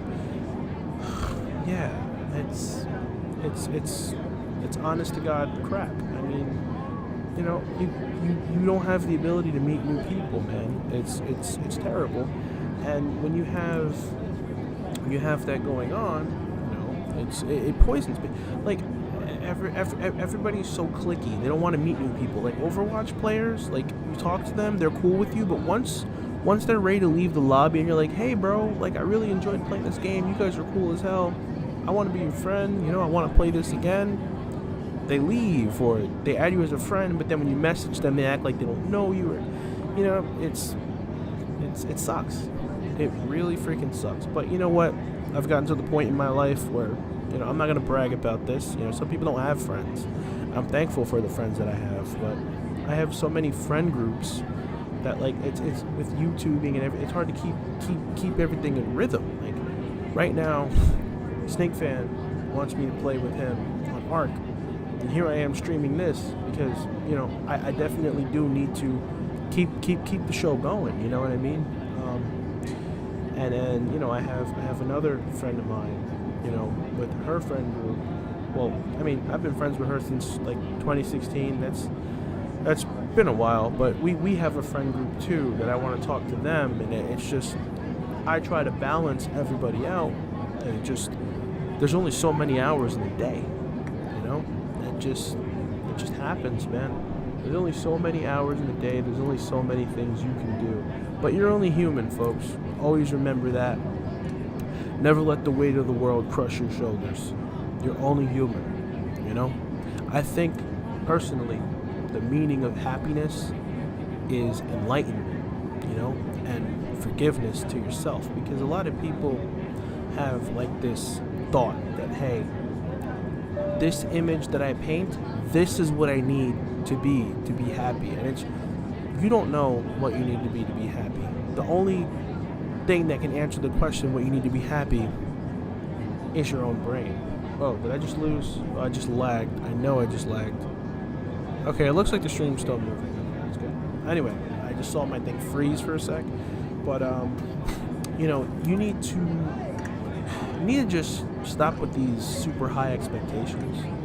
You can set good goals, but realize that most people that achieve great goals, they've been chipping away at it for decades sometimes.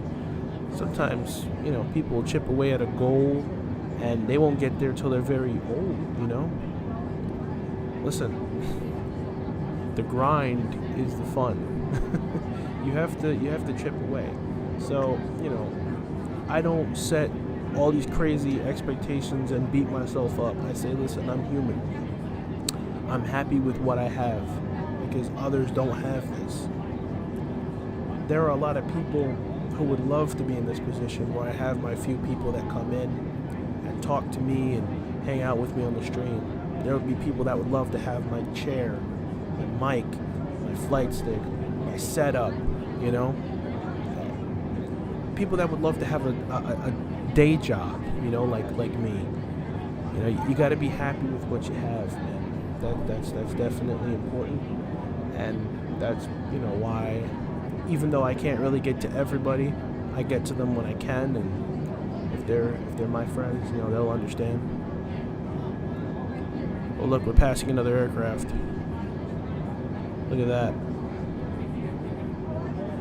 Want to see how fast he flies by? Look at this. Look, he's leaving. He's leaving a vapor trail.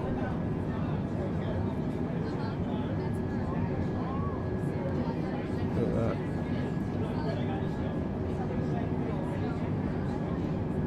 What is going on? The view thing bugs me out because, like, it says 3 people are here, but then on the other one it says 1 person's here. I get, like, so confused. But yeah, guys, definitely. Hope you guys are having a good flight with me as I give you a TED Talk.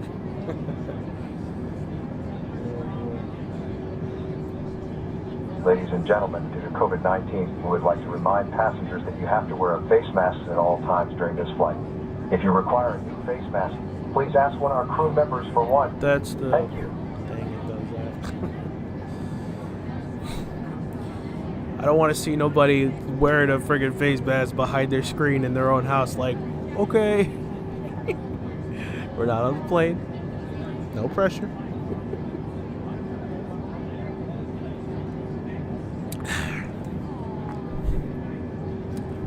It's pretty cool though, because video games really give you that wonderful ability to just, you know, be a pilot but without the pressure, you know? Experience what it is to fly an aircraft, but you don't have to go through all the pressure and the craziness, you know?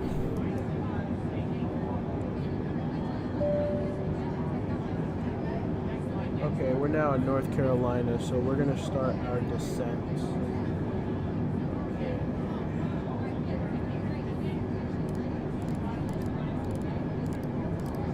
We're gonna bring it down to about 14,000. Let's go, boys. Mind you, we were going slow because I'm supposed to be doing about 500 miles an hour. That's why we're a little late.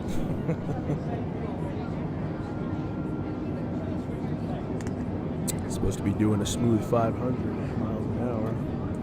I'm going pretty good. We were like doing that smooth.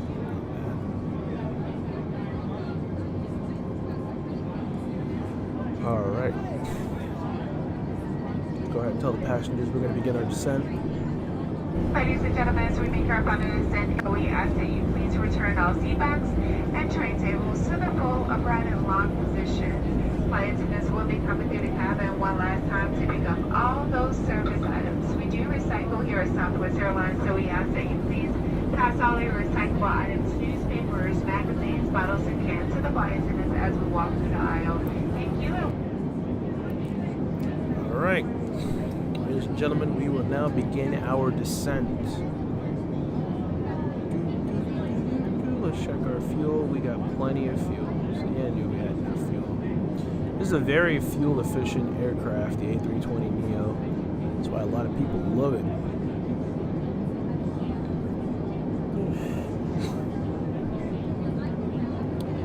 All right, we don't have to put on seatbelts. We hitting any turbulence at all? Nah, plane's not even shaking a bit. We're good. They don't have to put their seatbelts on just yet. Let's just slightly adjust our heading. Okay. We can keep that camera thing off. Now we're going to go ahead and check our VFR.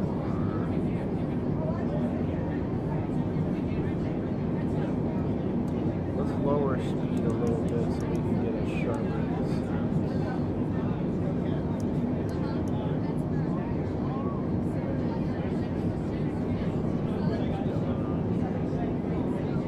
Yo, got some chicken salad to go with my flight. Yo, word up, word up. Actually, you know what, man? Yeah, hold on.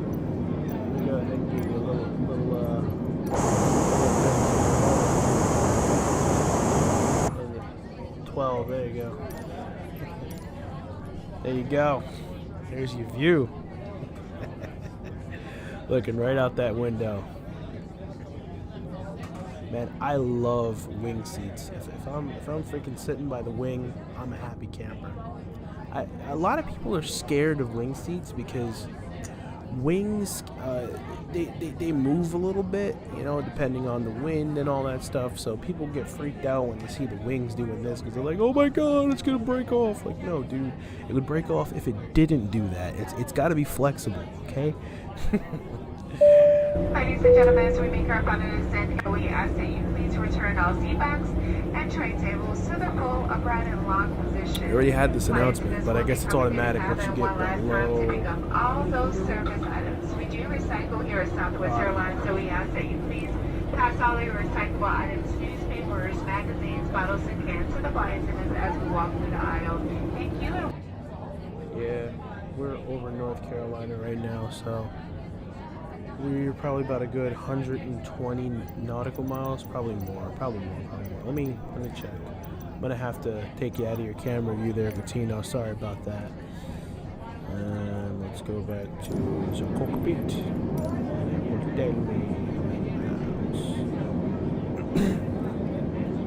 Yep, 122 nautical miles. Damn, I'm good. Yeah, sure.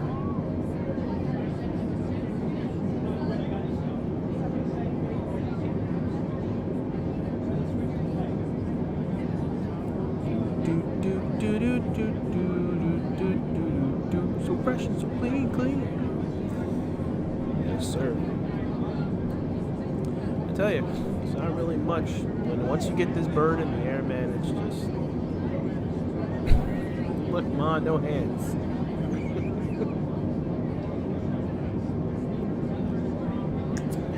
She's a good bird. Southwest 320. That's some chicken salad, man. That's good. That's good. Chicken salad's good. Yeah, I've been on a healthier kick lately. This morning for breakfast I had a small amount of eggs, a little bit of potatoes with it, and then for lunch I had a turkey sandwich with pickle and a little hint of coleslaw in there. It was pretty good. And then for a snack in between I had me a little salad.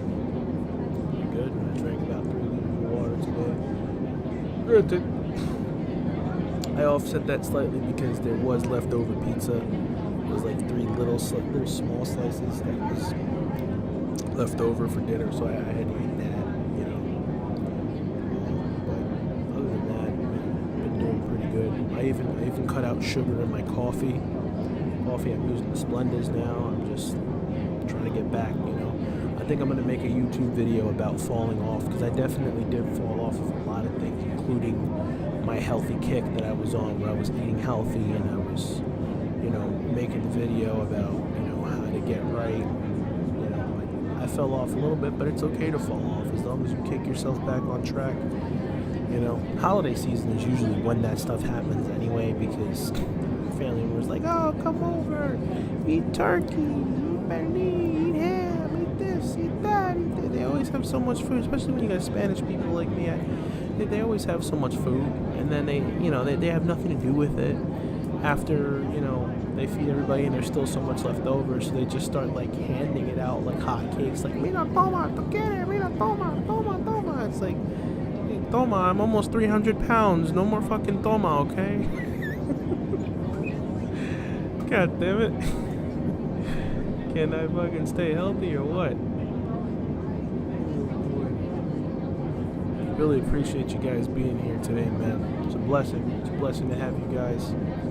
I was actually going to play Disaster Report, but it was definitely too late to do that, too. Like I said, I got some... Plus, my energy level's a little right, so I figured maybe I can just have a good conversation with you guys and fly this plane. Am I a real pilot? Game to earn. Thanks for joining the stream, buddy. No, I'm actually not a real pilot. I'm actually... It's okay being fat, bro. Thanks, Snake Fan. But no, I'm actually not a real pilot. I've just been mean, I did a little bit of the flight training on this game, Microsoft Flight Simulator. Would be cool if I was a real pilot, but yeah, I've done a lot of you know, the trainings on this game, and they're actually pretty decent. Granted, the airliner one's a little thin. There's a lot of stuff that it's missing. They actually have a better one, but you have to pay $30 for that one. So I am gonna do that one. But yeah, I did the one for the prop planes. That one's a little inclusive. It tells you all the cool stuff about the prop planes, stuff like that. But I'm really just an av geek. I love aviation. I love aircraft. So I figured I'd bring that to the channel and you know, just fly some planes every now and then with you guys. Right now we're in the A320neo Southwest Flight 320 on our way to Myrtle. We're actually descending. Let me see from this flight. I think my cousin's on it. No doubt. Don't worry, we're gonna have a very safe landing. Nothing's gonna go wrong.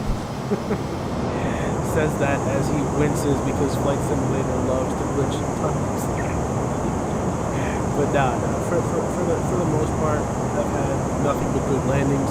My last few flights, I do this a lot more off stream because I don't really want to make this like a Flight Simulator channel. This is a very variety channel, so I like to mix it up, keep it interesting. I actually did LSPDFR, which is actually like a police simulator sort of thing. It's a mod that runs off of Grand Theft Auto. It's actually really cool.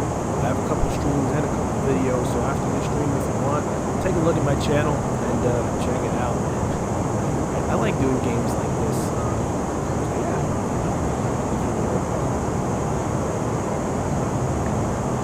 She's ascending so beautifully. God, I love this plane. I'm actually more familiar with Airbus because this is just actually like the first jetliner that you really have access to fresh out of the box. So I was just messing around with this thing forever, and then I started buying a bunch of other aircraft. I mean, I probably put damn near $200 worth of aircraft in this game. Yeah. Yeah, Microsoft is loving my ass, man. I've been shelling out, but I gotta have these planes. I gotta freaking have these planes, man. Too good, too good.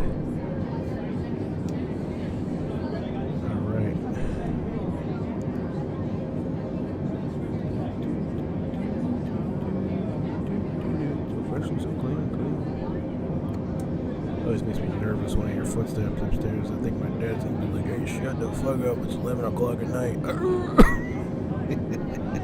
It has happened before with my boys on the mic, so yeah. It's all good though. It's all good if I get cursed out on stream. At least I won't be like that one dude. Did you guys ever see that video, man? This guy, him and his dad got into a full-blown fist fight on his stream. Like, his dad came in, he was like sauce. He was just like, "Yo, fuck you," whatever. And the kid was just like, "Yo, like, you came in here drunk, go away." And he just started mouthing off, and he flipped out on his dad. His dad was like, "Yo, you think you're tough?" His dad swung on him, and then him and his dad just started fist fighting on camera. I was just like, yo. That's just crazy, man. That won't be me, though. Yes, sir, Bob.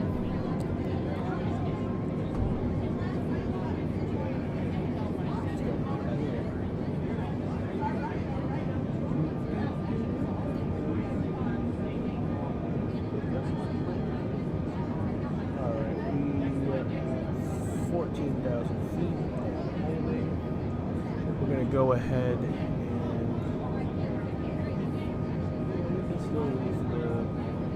we can leave the seatbelts off for now, but I'd probably say once we start heading towards water, we're pretty close actually.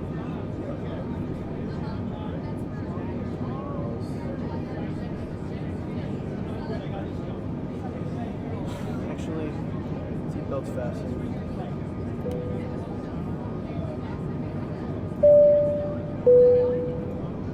Ladies and gentlemen, the captain Please has crawl turned on the plane. fasten Oh. seatbelt sign. He meant to say crash. Please be seated and check to see that your seatbelt that is securely actually- fastened. I don't know if Game to Thank Earn is you. still here, but that actually happened almost on my first flight sim stream.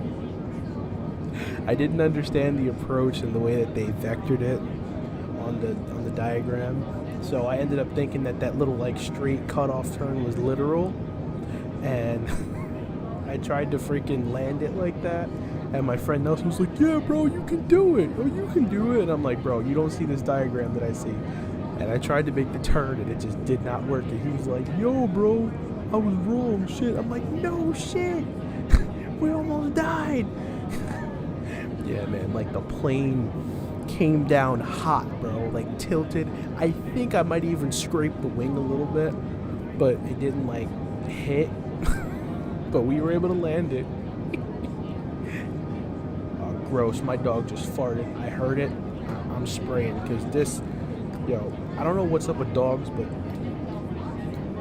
their friggin' farts are diabolical. I just heard it. It was like, Kss. Off topic.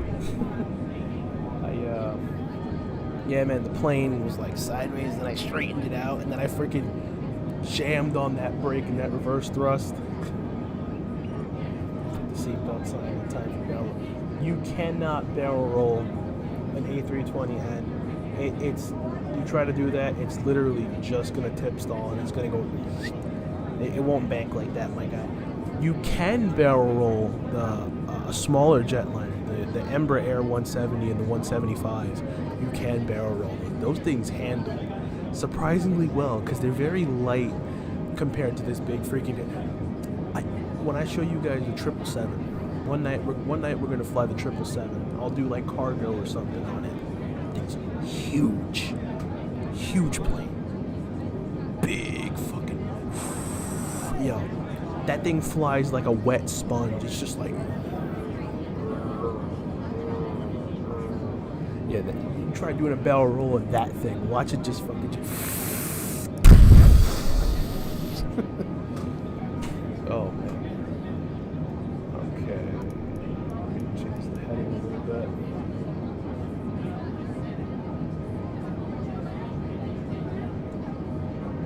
We're gonna be 69 miles.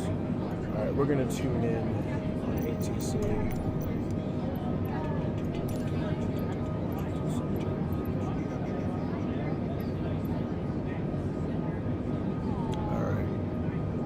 Want to request flight following. There's the airport list.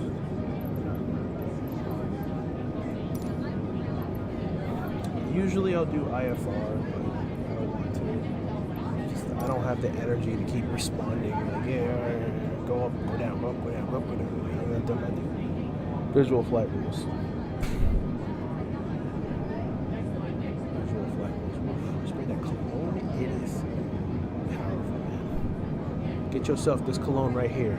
Calvin Klein, free. It smells amazing. You can actually pick this up at your local department stores for half off. You can find it there. Same thing with this one right here. Ooh-wee. Nautica Voyage. Smells delicious. And an Old Navy hat. Their little colognes are good. These little Old Navy colognes, Indigo. Ooh-wee. Smelling good.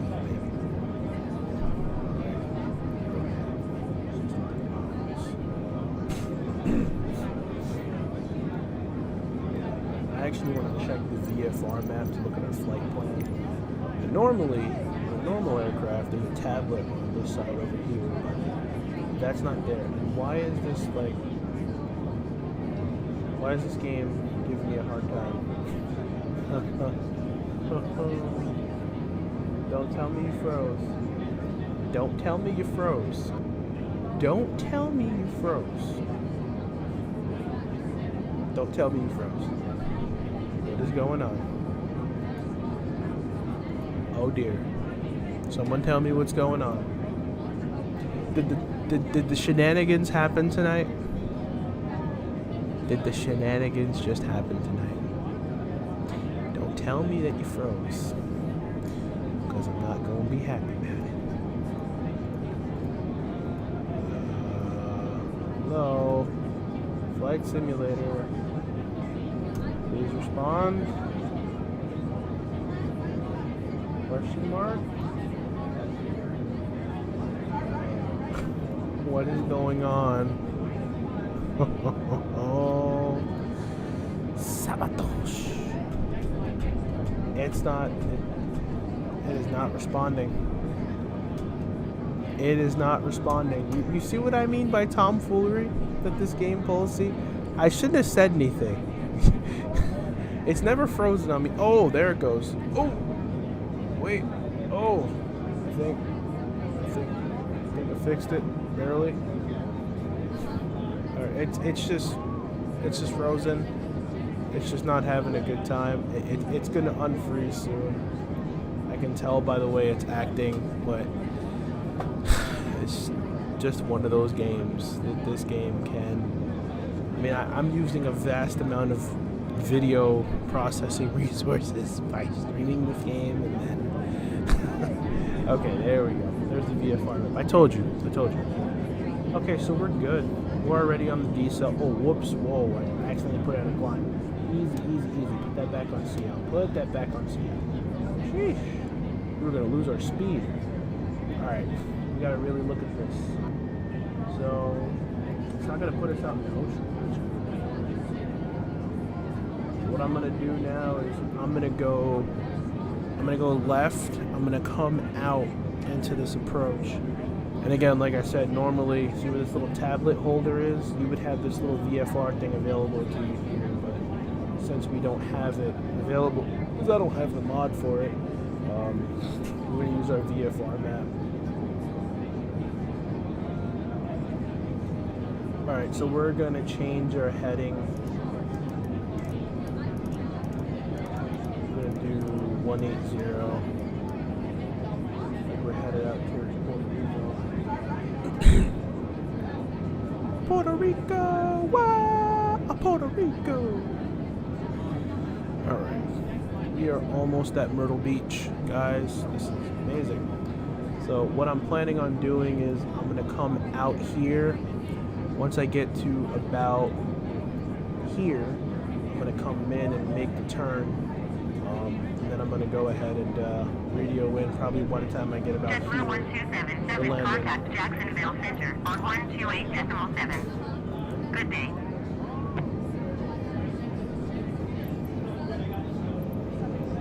Change frequencies. There you go. Puerto Rico, Puerto Rico, Puerto Rico. This is why I wish I could play copyrighted music. This is bullshit.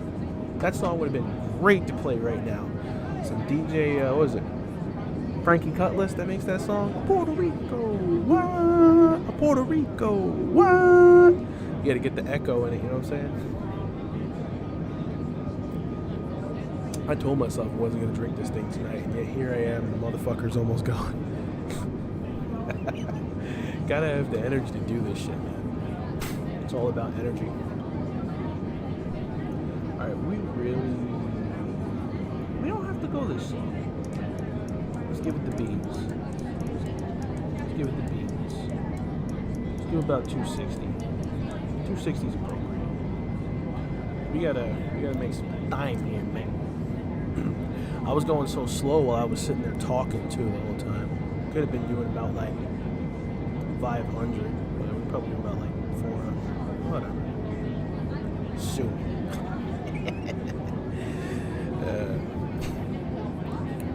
It's called delays, Bob.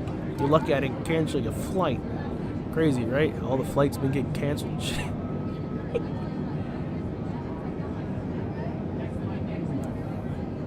So fresh and so clean. This is so delicious.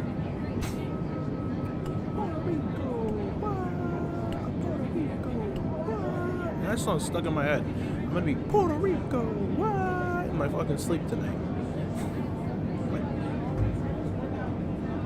The dog is just sound asleep. You can't really see him because it's dark.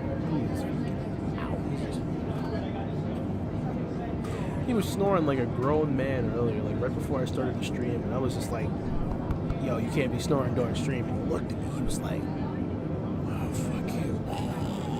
went to sleep.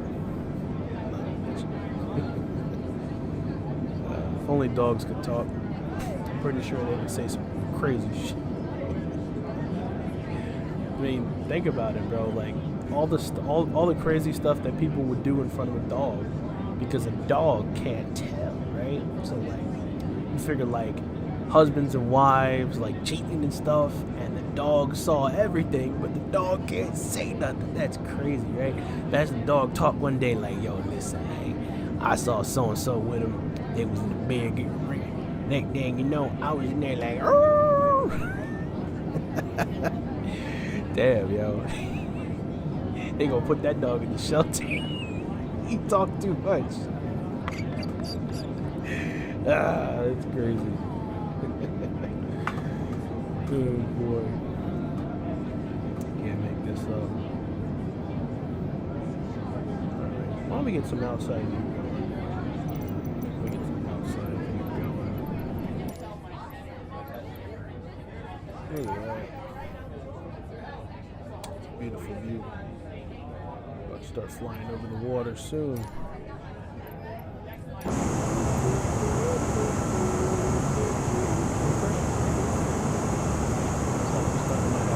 sorry if I'm killing you with these damn repetitive songs.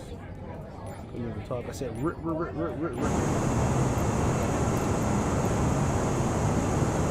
That's your worst. They're sneaky. Cat? I'm gonna be honest. Cats, like they be killing my vibe. And I'll tell you why. Like, have you ever pet a cat and it's just like, oh, nice kitty, nice, and the little son of a bitch gets comfortable with you, and then he's just like, nope, come here, you gonna look at this booty hole, and he puts it up in the air. It's like, yo, bro, get that thing away from me. I remember one time my friend's cat did that, and I said his bunghole looked like a cigar burn.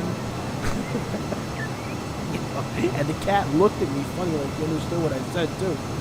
He looked at me, yo, and he didn't want to come near me after I said that. I'm like, yeah, you little son of a bitch, you heard what I said.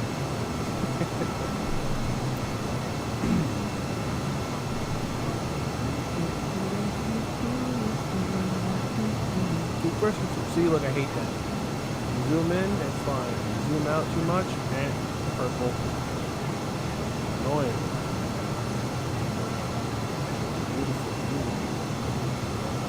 Look down there. Wow, look at that. Beautiful. Wow, look at how the moonlight reflects off the water. Beautiful.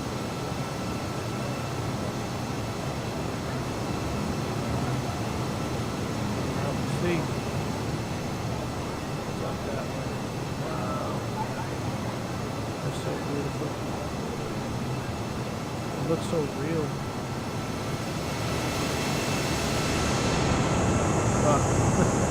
Thanks for bridge. Passengers in there.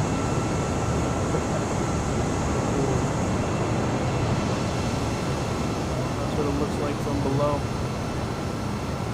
Pretty much all you see.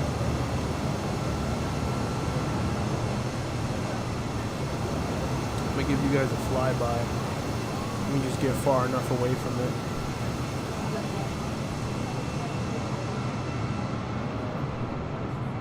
There you go. Alright, watch this. That's how fast we going, bro. Look at that thing. That thing is gone. Now I gotta reset the camera. Because that's us. We're just gone. Reset. Yep. There we are.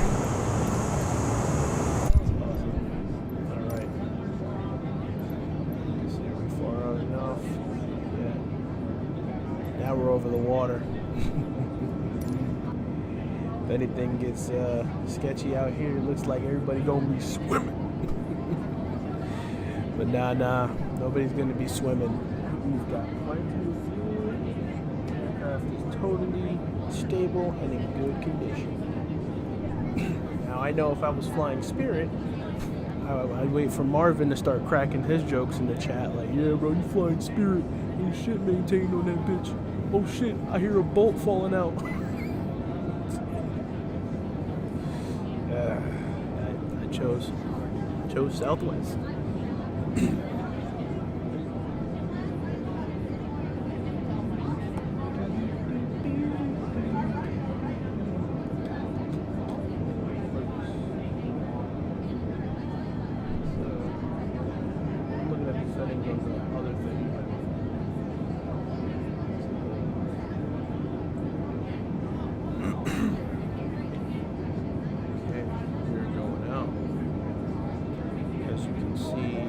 This is our intended target. It's going to be, I believe, runway 36. Like this is like the thing I was talking about. Realistically, like if I had a real like IFR flight plan, I would not be landing like this. Not in this big jet line. No way in hell. Usually what they would do is they'd have me come out here and then turn in and then be like that. Or depending on the wind, I'd be landing from inland in. But I guess right now, with the way the winds are, I gotta land this way. Which is fine. Which is totally fine. Go back to GPS tracking. We're about to start making our moves very shortly. And once we get to about here, we'll go ahead and make that move. Tell you what, it's been a really good flight. It's 11:11 where I'm at, so if you're on the eastern seaboard, make a wish. Woo-wee. Yes, sir. Oh, damn, my Halo figurine fell. Ugh, a weapon came out of his hand. This is actually official Halo figurine. Little gun fell out of his hand. Oh, these things are so hard to make him hold the weapon properly. I'm gonna put his finger here. Just have him hold it like that. Pain in the ass. Paint these figurines. I'll fix it. Whatever, just let him rock out over there. Now, if I was a kid, I would have took those figurines. They probably would have been broken by now, because me and my friend would just like make them do like fucking like fights and shit, and like we would hit the other one too hard, like the fucking head would break off and fly 30 feet away. We were terrible. All right, we're gonna go ahead and make this right. We should be contacting ATC now, Jacksonville Center. That's the space. There we go, Myrtle Beach International. Tower. We're gonna go ahead and get a full a full stop landing on Myrtle Beach Tower Southwest Tree 20 is tree 4 miles southeast, 14,000 feet with Sierra to land. Southwest Tree 20 Myrtle Beach Tower. Altimeter 29.9 2 and 279.7. Enter left base runway tree 6. Enter left base runway tree 6 Southwest Tree 20. Okay. That's it. We're cleared to land, guys, so we're going to go ahead and begin dropping her down to about 3,000. We're going to slow her down just a hair, and we're going to go ahead and change our heading. Alright. We're about to start landing process. Once we get about here, and I want to do it.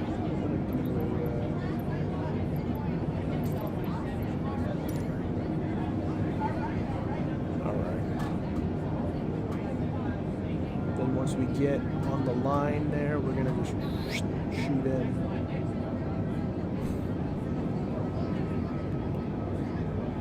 Hope everybody has enjoyed your flight. I know we are a little behind because we weren't going as fast as we should have been. Probably about a good few minutes delay at this point. Probably it's supposed to be like an hour and some change for the actual flight time. I wasn't hauling ass like I should have been. I was granny shifting and not double clutching like I should have been. You never had your plane. Family. You see fucking Dominic Toretto on a fucking F-15. Like, God damn. I almost had you. Never had your plane. Now I gotta have mad scientists rip apart the engine and replace the fucking afterburners you fried.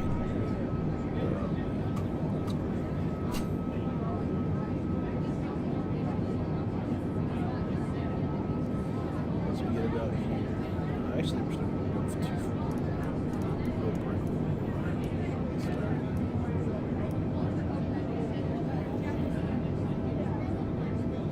Oh, I'm stupid. I said it, but I never actually said it. Alright, we're gonna... Whoops. No. Yeah, we're gonna lower the speed so that we can drop a little more efficiently. Oh yeah, we are.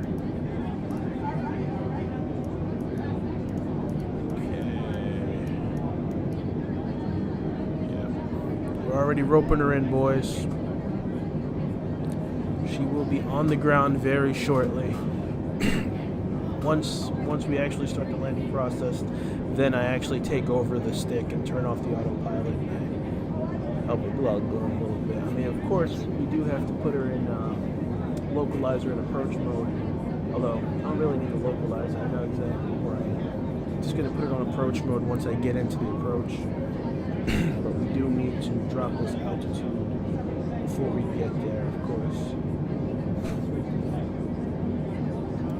We are right over the ocean. There's nothing that way, and there is land way the hell out there. Definitely over the ocean. I want to get a good look at that, actually. Wow, look at that. You can kind of see the moon shining on the ocean. That's about it. That's nuts. If you look out there, you can see the coast, South Carolina, all that other beach out there. Real fun to go there during the summertime. The trees down there are really beautiful too. What do you call those trees? They ain't sycamores, they're what are those trees called in South Carolina? Willow trees. Willow trees. Willow trees up here in Jersey. Willow trees.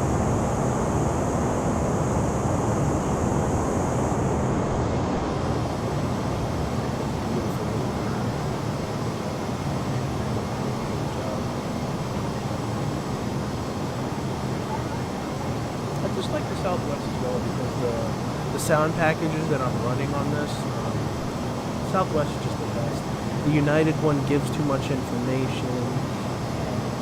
When it starts talking about the plane, it's defaulted for a 787 Dreamliner, which is this humongous plane. It starts giving out wrong information.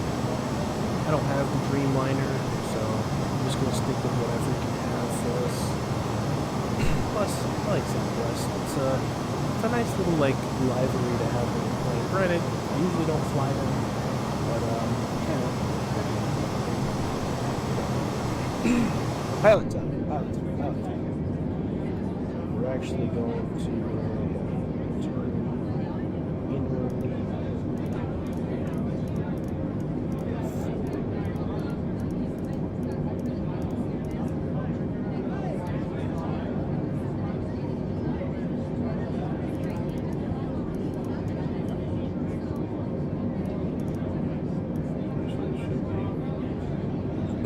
Heading should be 360 once we get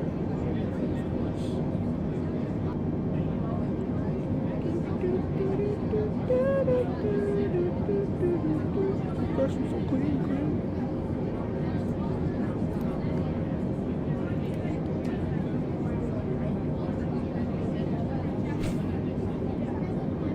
Okay. Turn on the ILS and flight director information if we get the signal from the ground. Glide slope. It's gonna be a good landing, boys. There's no bad weather. nothing. Okay, we definitely do need to slow it down probably. In fact,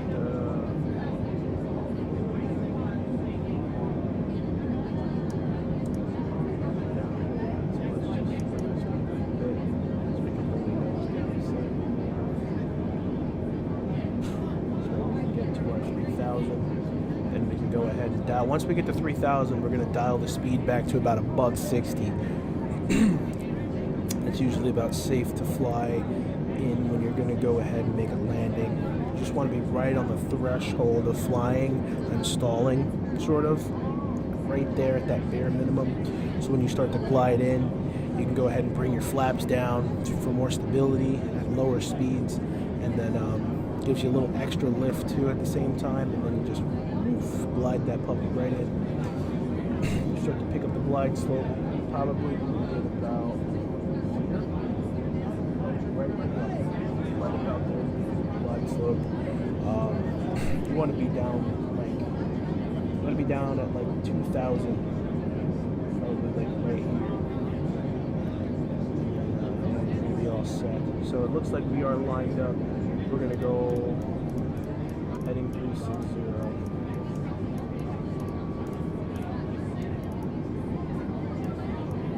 Well, technically zero.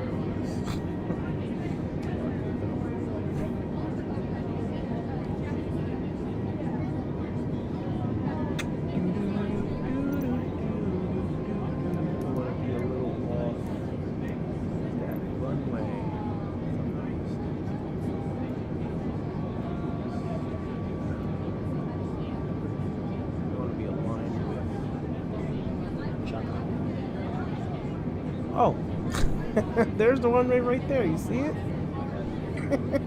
Dog would have bit me in the ass. I see it right there. We're at 3,000.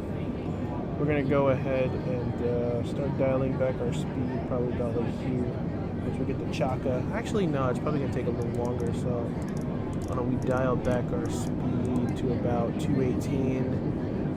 We're going to start to bring her down to... not 2,000 yet. I'm going to lock her in at 2,000 soon. Probably about here. So I didn't lock it in yet. I'll just leave it on 3 just in case I accidentally do something stupid. So you want, basically when you land, you want this screw on the, just for this plane, the Airbus 320neo.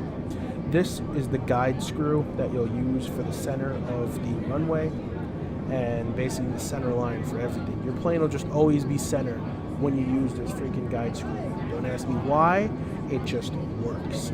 It actually was in the training that I took for this plane on this game. It just told you, listen, this guide screw works. Yeah, we're going in. Alright. So we're gonna slightly shift headings now. Yeah, we're off by a little bit. Just line her up now. 360. Look at that. Look at that. Look at that. That's beautiful. That's beautiful. She's going to line up just right. A little bit off, so we're going to go back just another two or three hairs. Okay, I can see the thing from here. Let's bring her down to 2,000. Yeah, because we're approaching pretty quickly. We're going to go ahead now and drop the speed all the way down to about, we're going to do about 175. We want to slow her down a little bit. We're going to go ahead and start dropping flaps for some drag. Drag her down a little bit. We're also going to go ahead and drop those gear. We're going to leave that auto on. At this time, we're going to go ahead and grab the glide slope once we reach about 2,000 feet. We're going to turn the oak on. It's going to line us up. 2,500.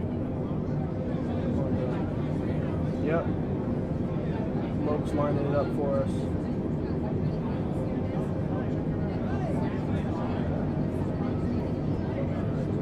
Turning off the autopilot.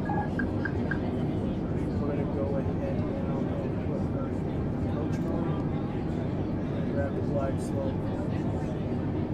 Approach mode. It says it's on, but I don't think it's on. Southwest 320, wind 279er at 7. Clear to land runway 36. Alright guys, we're clear.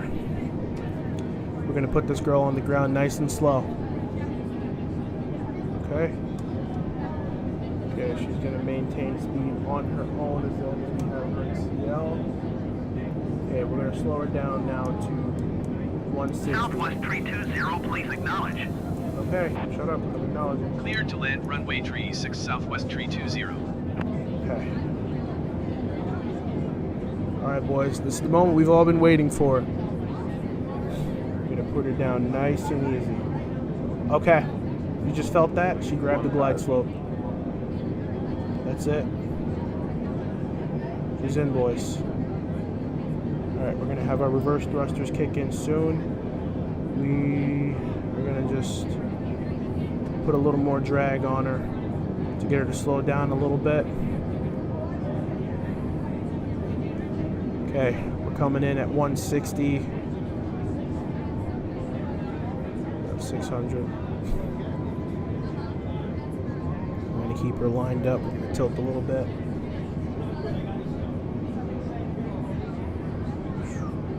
500. 500.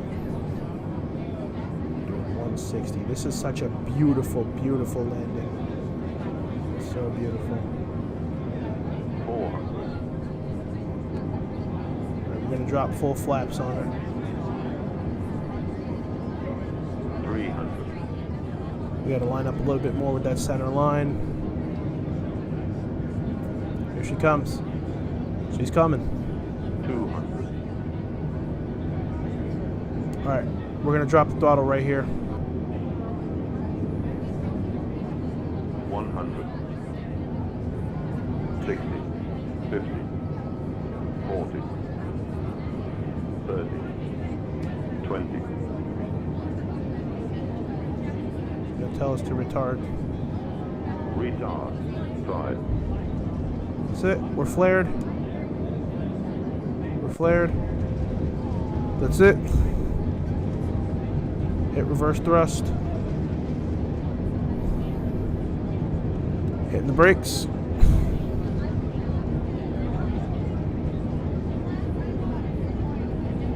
That's it. That's all she wrote. We're a little off center line, but not too bad. Turn next taxiway. We're on the ground, boys. On behalf of Southwest Airlines and your entire flight crew, would like to be the first to welcome you. Please remain beautiful. seated with your seatbelt securely fastened and your luggage right where it is until the aircraft comes to a complete stop at the gate and the captain's turned off the fasten seatbelt sign. I would like to remind you to use caution when That was a opening the beautiful overhead landing. bins as items you place there may have shifted in flight. Beautiful. Nice and smooth, too. That was a great flare.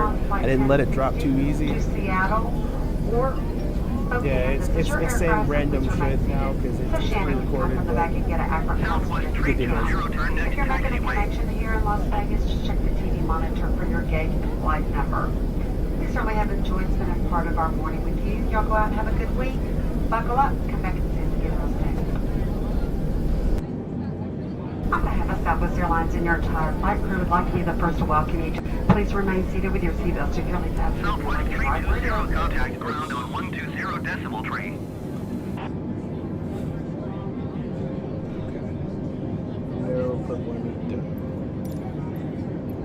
Going to 120 decimal tree, Southwest 320.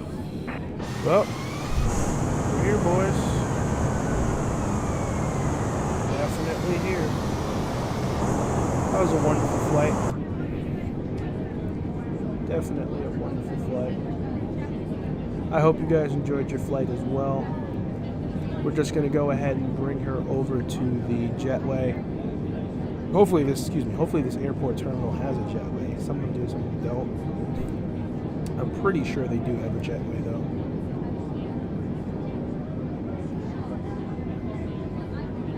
those of you who don't know what a jetway is, that is the thing that, you know, that little hallway thing that you walk through to actually board the plane? That's a jetway. That whole thing moves, and it connects to the plane, and then they open up the door when it's connected.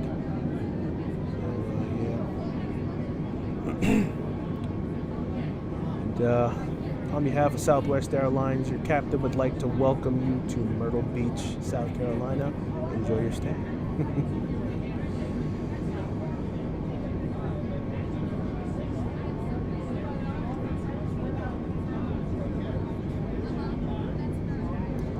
Love the chatter, like the little ambient chatter of the passengers is great. We're going to slow it down a little bit. We are technically speeding.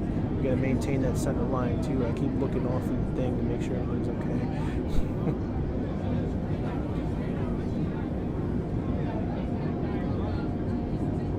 It's a beautiful game, I tell you. It's a really beautiful, beautiful game.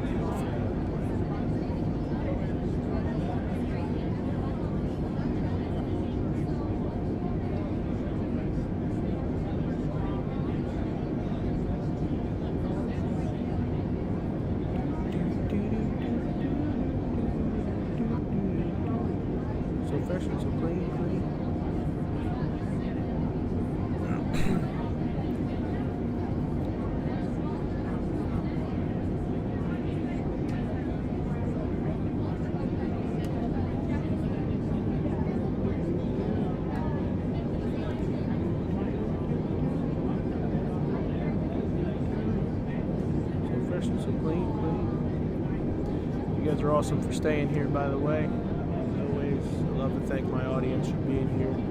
I know you guys don't always have to be here, but you guys show up, man. It really helps out. Thank you guys again for flying with me.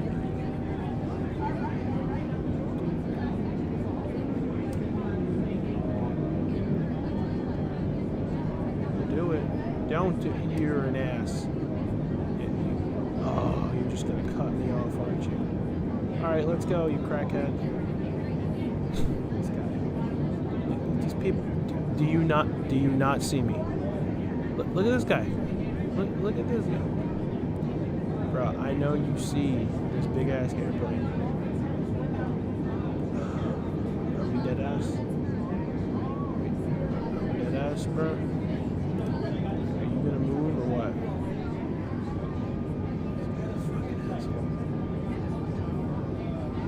This guy's an ass. Literally gonna make me go around him. What an ass. What an absolute ass. Alright, whatever. Go around him.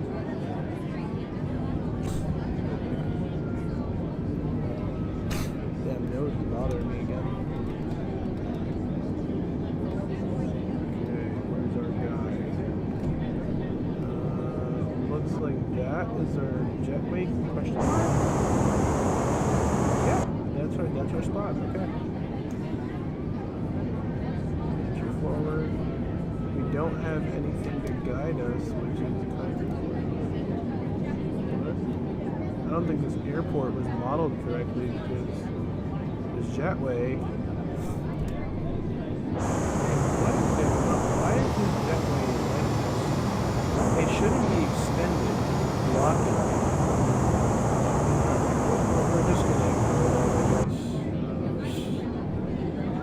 We're just gonna ignore that, I guess. Just gonna stop in here, I guess.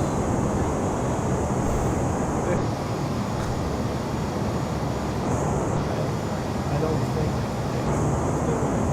whoever modeled this airport didn't model this correctly. As you can see, the jetway is not supposed to be here, and I can't even straighten out because this doesn't.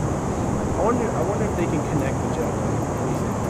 Myrtle Beach ground, Southwest Tree 20 taxi to the gate. Southwest Tree 20 taxi to gate 5, fly taxiway. I think that was my fault. Oh. So the game, for some reason, taxied me to the wrong gate, which is kind of bullcrap. I don't understand why that happened. Because y'all saw the thing guiding me here. Southwest Tree 20, did you copy? Yeah, Taxiing to I Gateway copied via that this game taxiway be Southwest bugging. 320. This is what I talk about. This is the tomfoolery that this game be on. Now I'm gonna have to get pushed back because I can't use reverse thrust. That's illegal. I did it off screen like that. I can't even shoot that. Well, I guess we're doing the illegal lead. Yeet. Ew. Oh wow.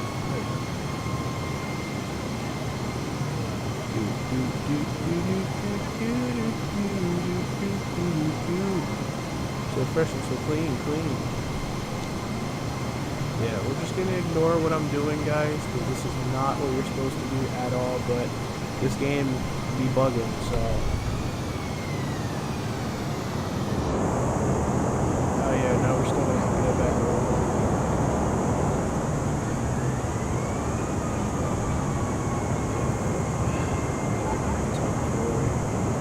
But I want to be able to actually offload my passengers.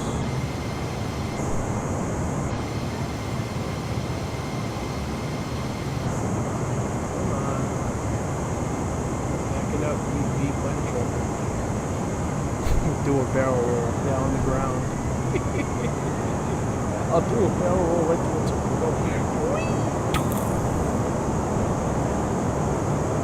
I tell you what, after I drop off these passengers, I'll switch to an F-18 and I'll do some barrel rolls tonight. How about that, guys? I'll do some barrel rolls in an F-18. Just as a celebratory phase of actually arriving at this terminal.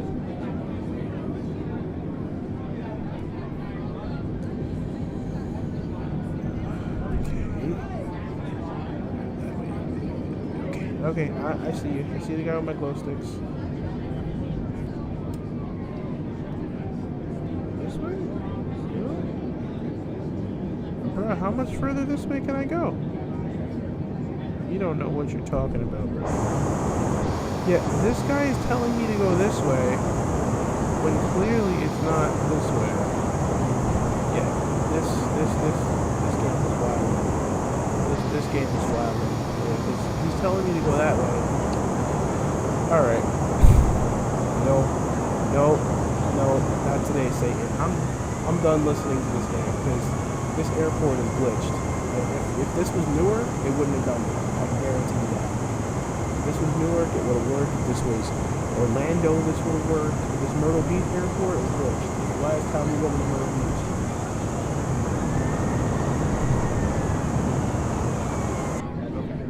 Now, F you. Okay. And that's it. Stop the airplane. Yaga. There you go. Want me to come further? No, I ain't listening. Yeah, look. Is he right? And I gotta come further? Oh no, I ain't gotta come further. Put the parking brake on this bitch. Jetway. Connection. Myrtle Beach ground, Southwest 320. Could you please connect the jetway to the aircraft? Southwest 320, the jetway is going to be connected. Yep. And it just, whoop, and there's wheels on the bottom with motors, and they drive it right in. Yeah, I know my door's open. Shut up. Once we got the jetway loaded. Take your seatbelts off. Ladies and gentlemen, the captain has turned off the fasten seat belt sign. For your continued safety, we would like you to keep your seat belt fastened at all times. Shut up. Everybody got it.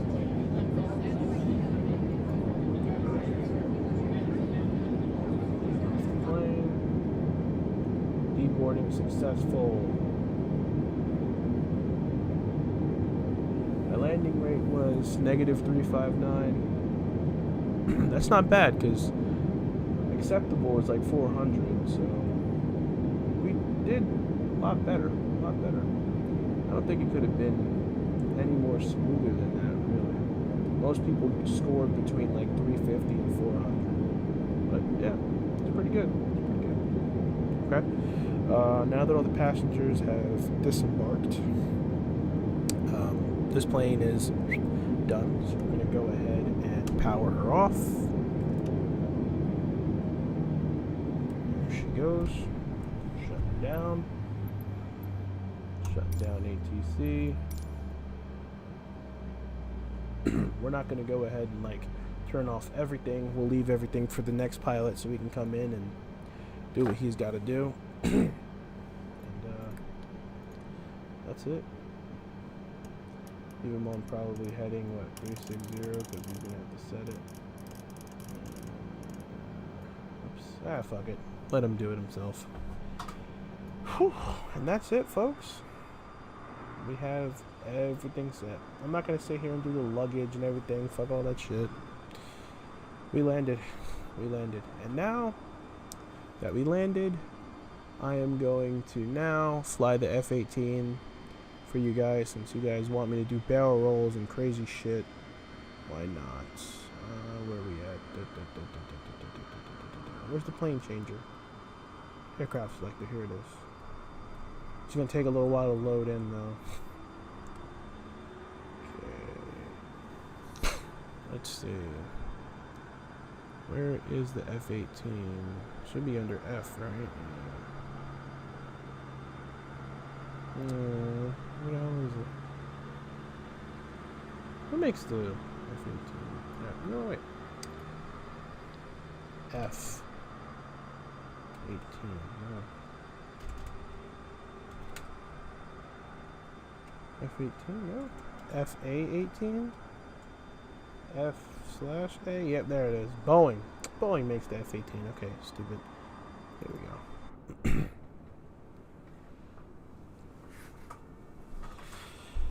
Alright, we're going to close PackSim now.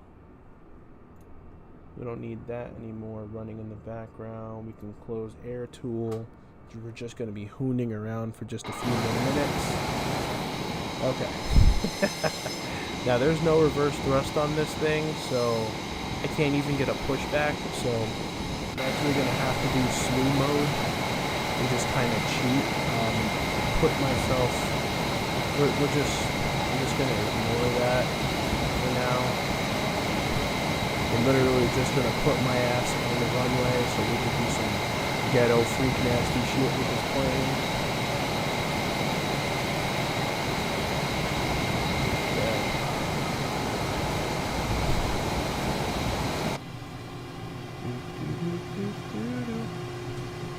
Yeah, no, I'm probably gonna play for a little bit.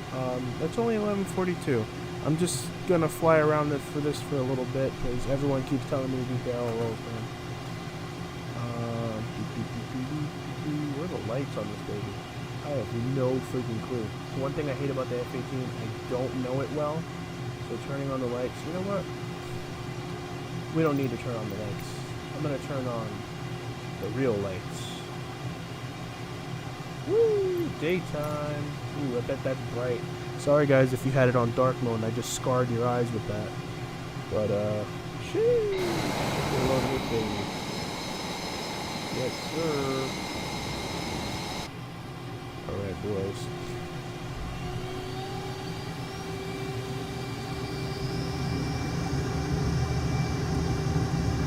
Woo.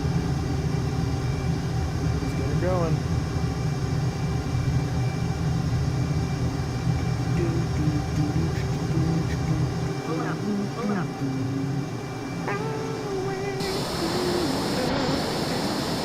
Now I'm going to expose my horrible frame rate on daytime. Do a barrel roll! Alright. I'm going to show you guys the Cobra maneuver. I'm going to slow it down real quick. And the Cobra maneuver is basically where you have the plane flying like this. Almost. Okay, we slow it down enough. We gotta bring it down, yeah, to a stall, just like that. We yank up the stick and give it all the gas. Here we go. Cobra maneuver. You gotta keep it straight.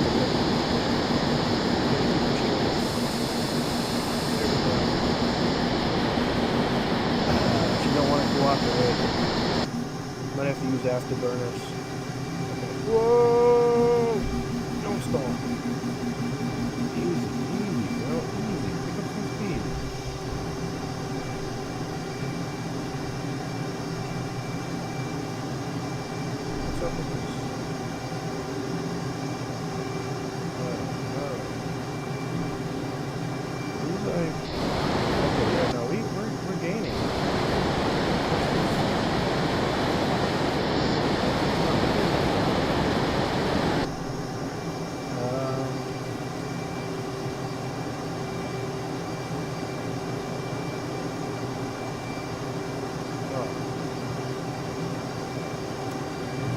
Afterburner.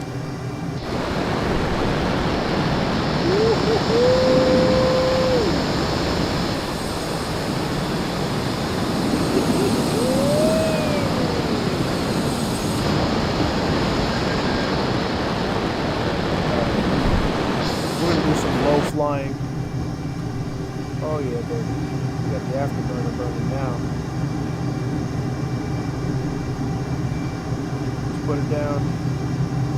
We're gonna fly over that highway going fast as shit. VAEFYI. What's up, Riggs Maxwell?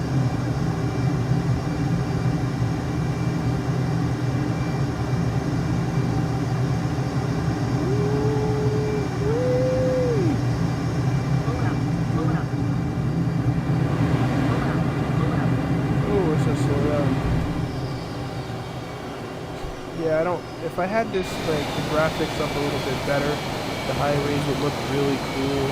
But sadly they don't, because I gotta conserve, because, you know, GPUs are hard to come by these days.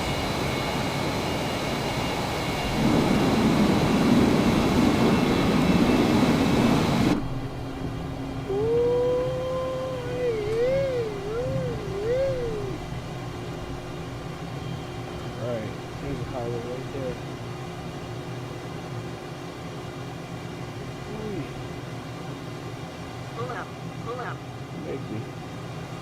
I'm exposing a horrible frame rate right now.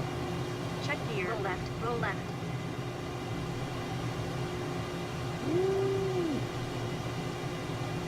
Yeah, as you can see, the settings are low. Roll right. Roll right. Oh, she's gonna stall. Oh, there's the Cobra maneuver. There it is. See? I'm doing it. I'm doing it. Cobra maneuver.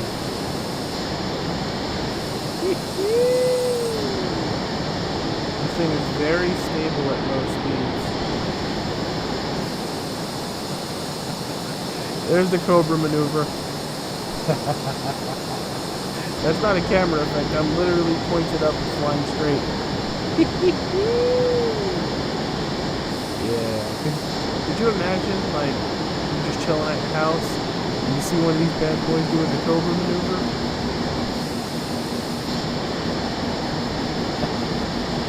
You gotta love American aircraft, man. They're just the best. Look at that ridiculous. If only this thing had weapons, I could freaking pop that shit. Bah! Okay. Right over the beach. That'd be crazy. Alright. Oh, can we recover? Oh, can we recover? Can we recover? Oh, man. Oh, look, it's doing it on its own. It's doing it on its own. The computer is just like, nope, I don't want you to crash. I gotta put the nose down, though.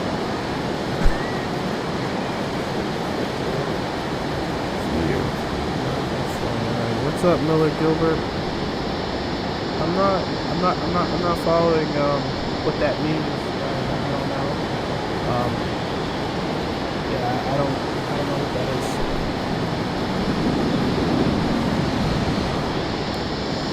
But, wow, yeah, Cypher Studios. I haven't seen you here in ages. It's been for a while. How you been, man? You're still here.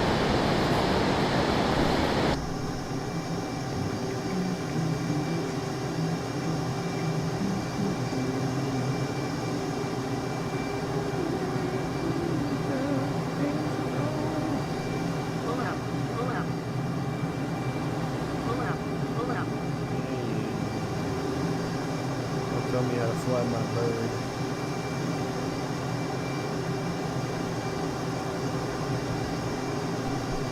Woo-wee. Oh, man. Whoa!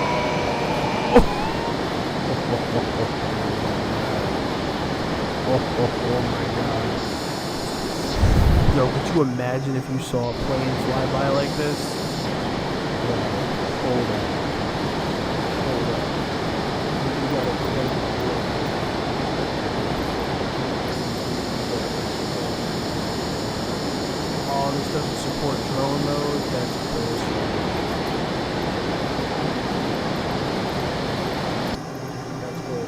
thought it would support the drone though, but it doesn't.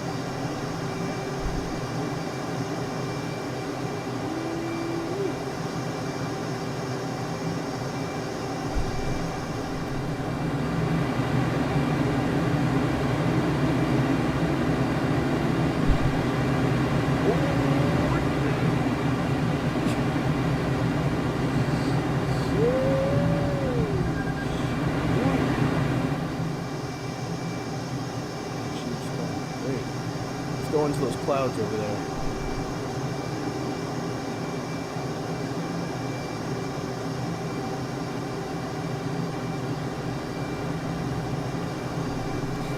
That's full afterburner.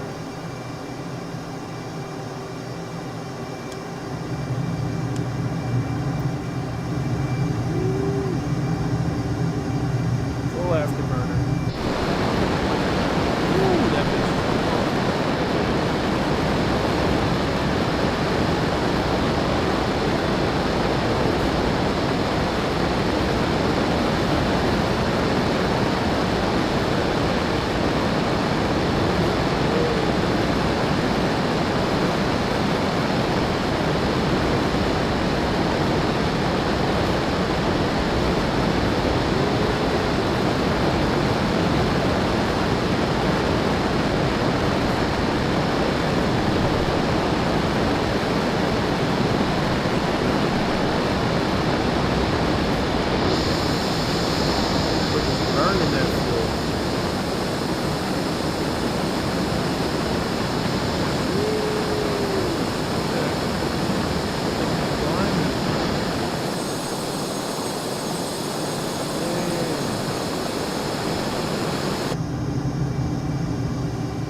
Bingo fuel. I gotta chill. Wow, almost 40,000 feet up. That's insane. We're up here, bro. Oh, we lost speed. We are bingo speed.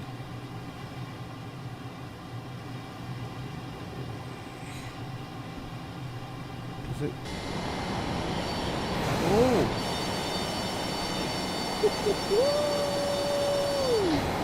Skyriding! Look at that vapor trail, baby! Oh my god.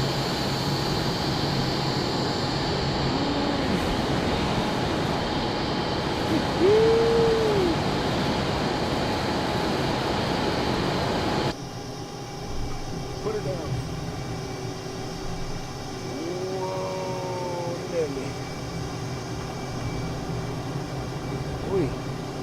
Man, I am abusing this plane. I am pretty sure I would have broke the airframe. I don't think I had the, nah, not really. It's pretty tough. Maybe, I don't know.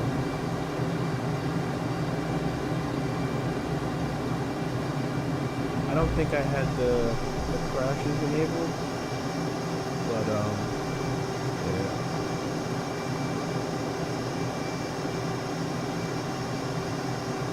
I know for a fact I didn't crash the plane when I landed because nice and smooth, and the score it gave me was 350, which is a pretty decent score.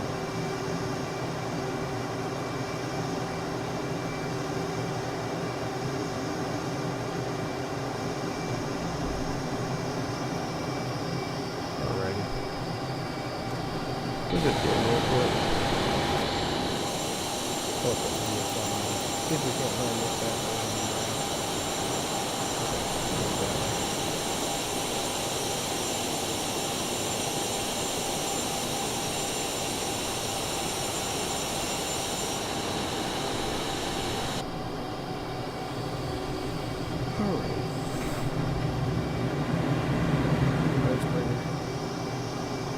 Bring her home.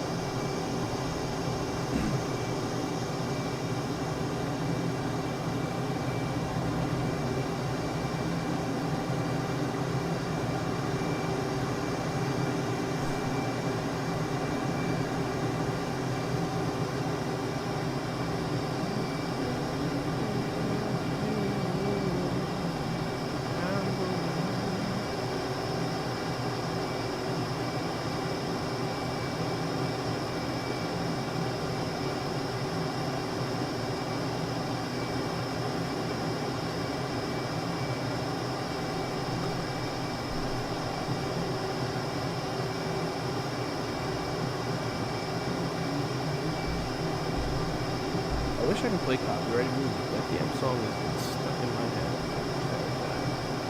the entire time. So if two concurrently, how would you be together?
We gotta give her some gas for this turn.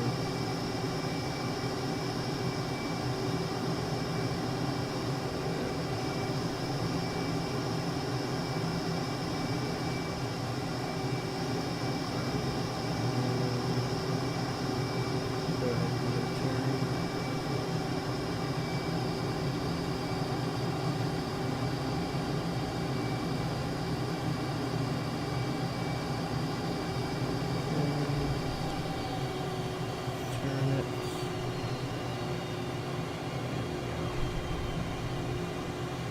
We can pretty much do what we want with these jet fighters because they're pretty good at just taking the abuse.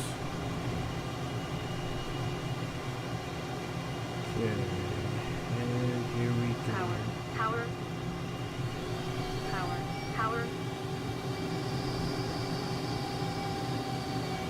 Ooh, come on. Fuel low.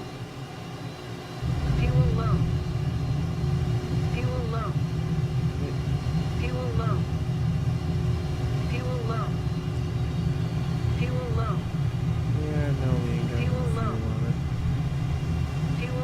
That was a really shitty landing, but that's just because I don't really care.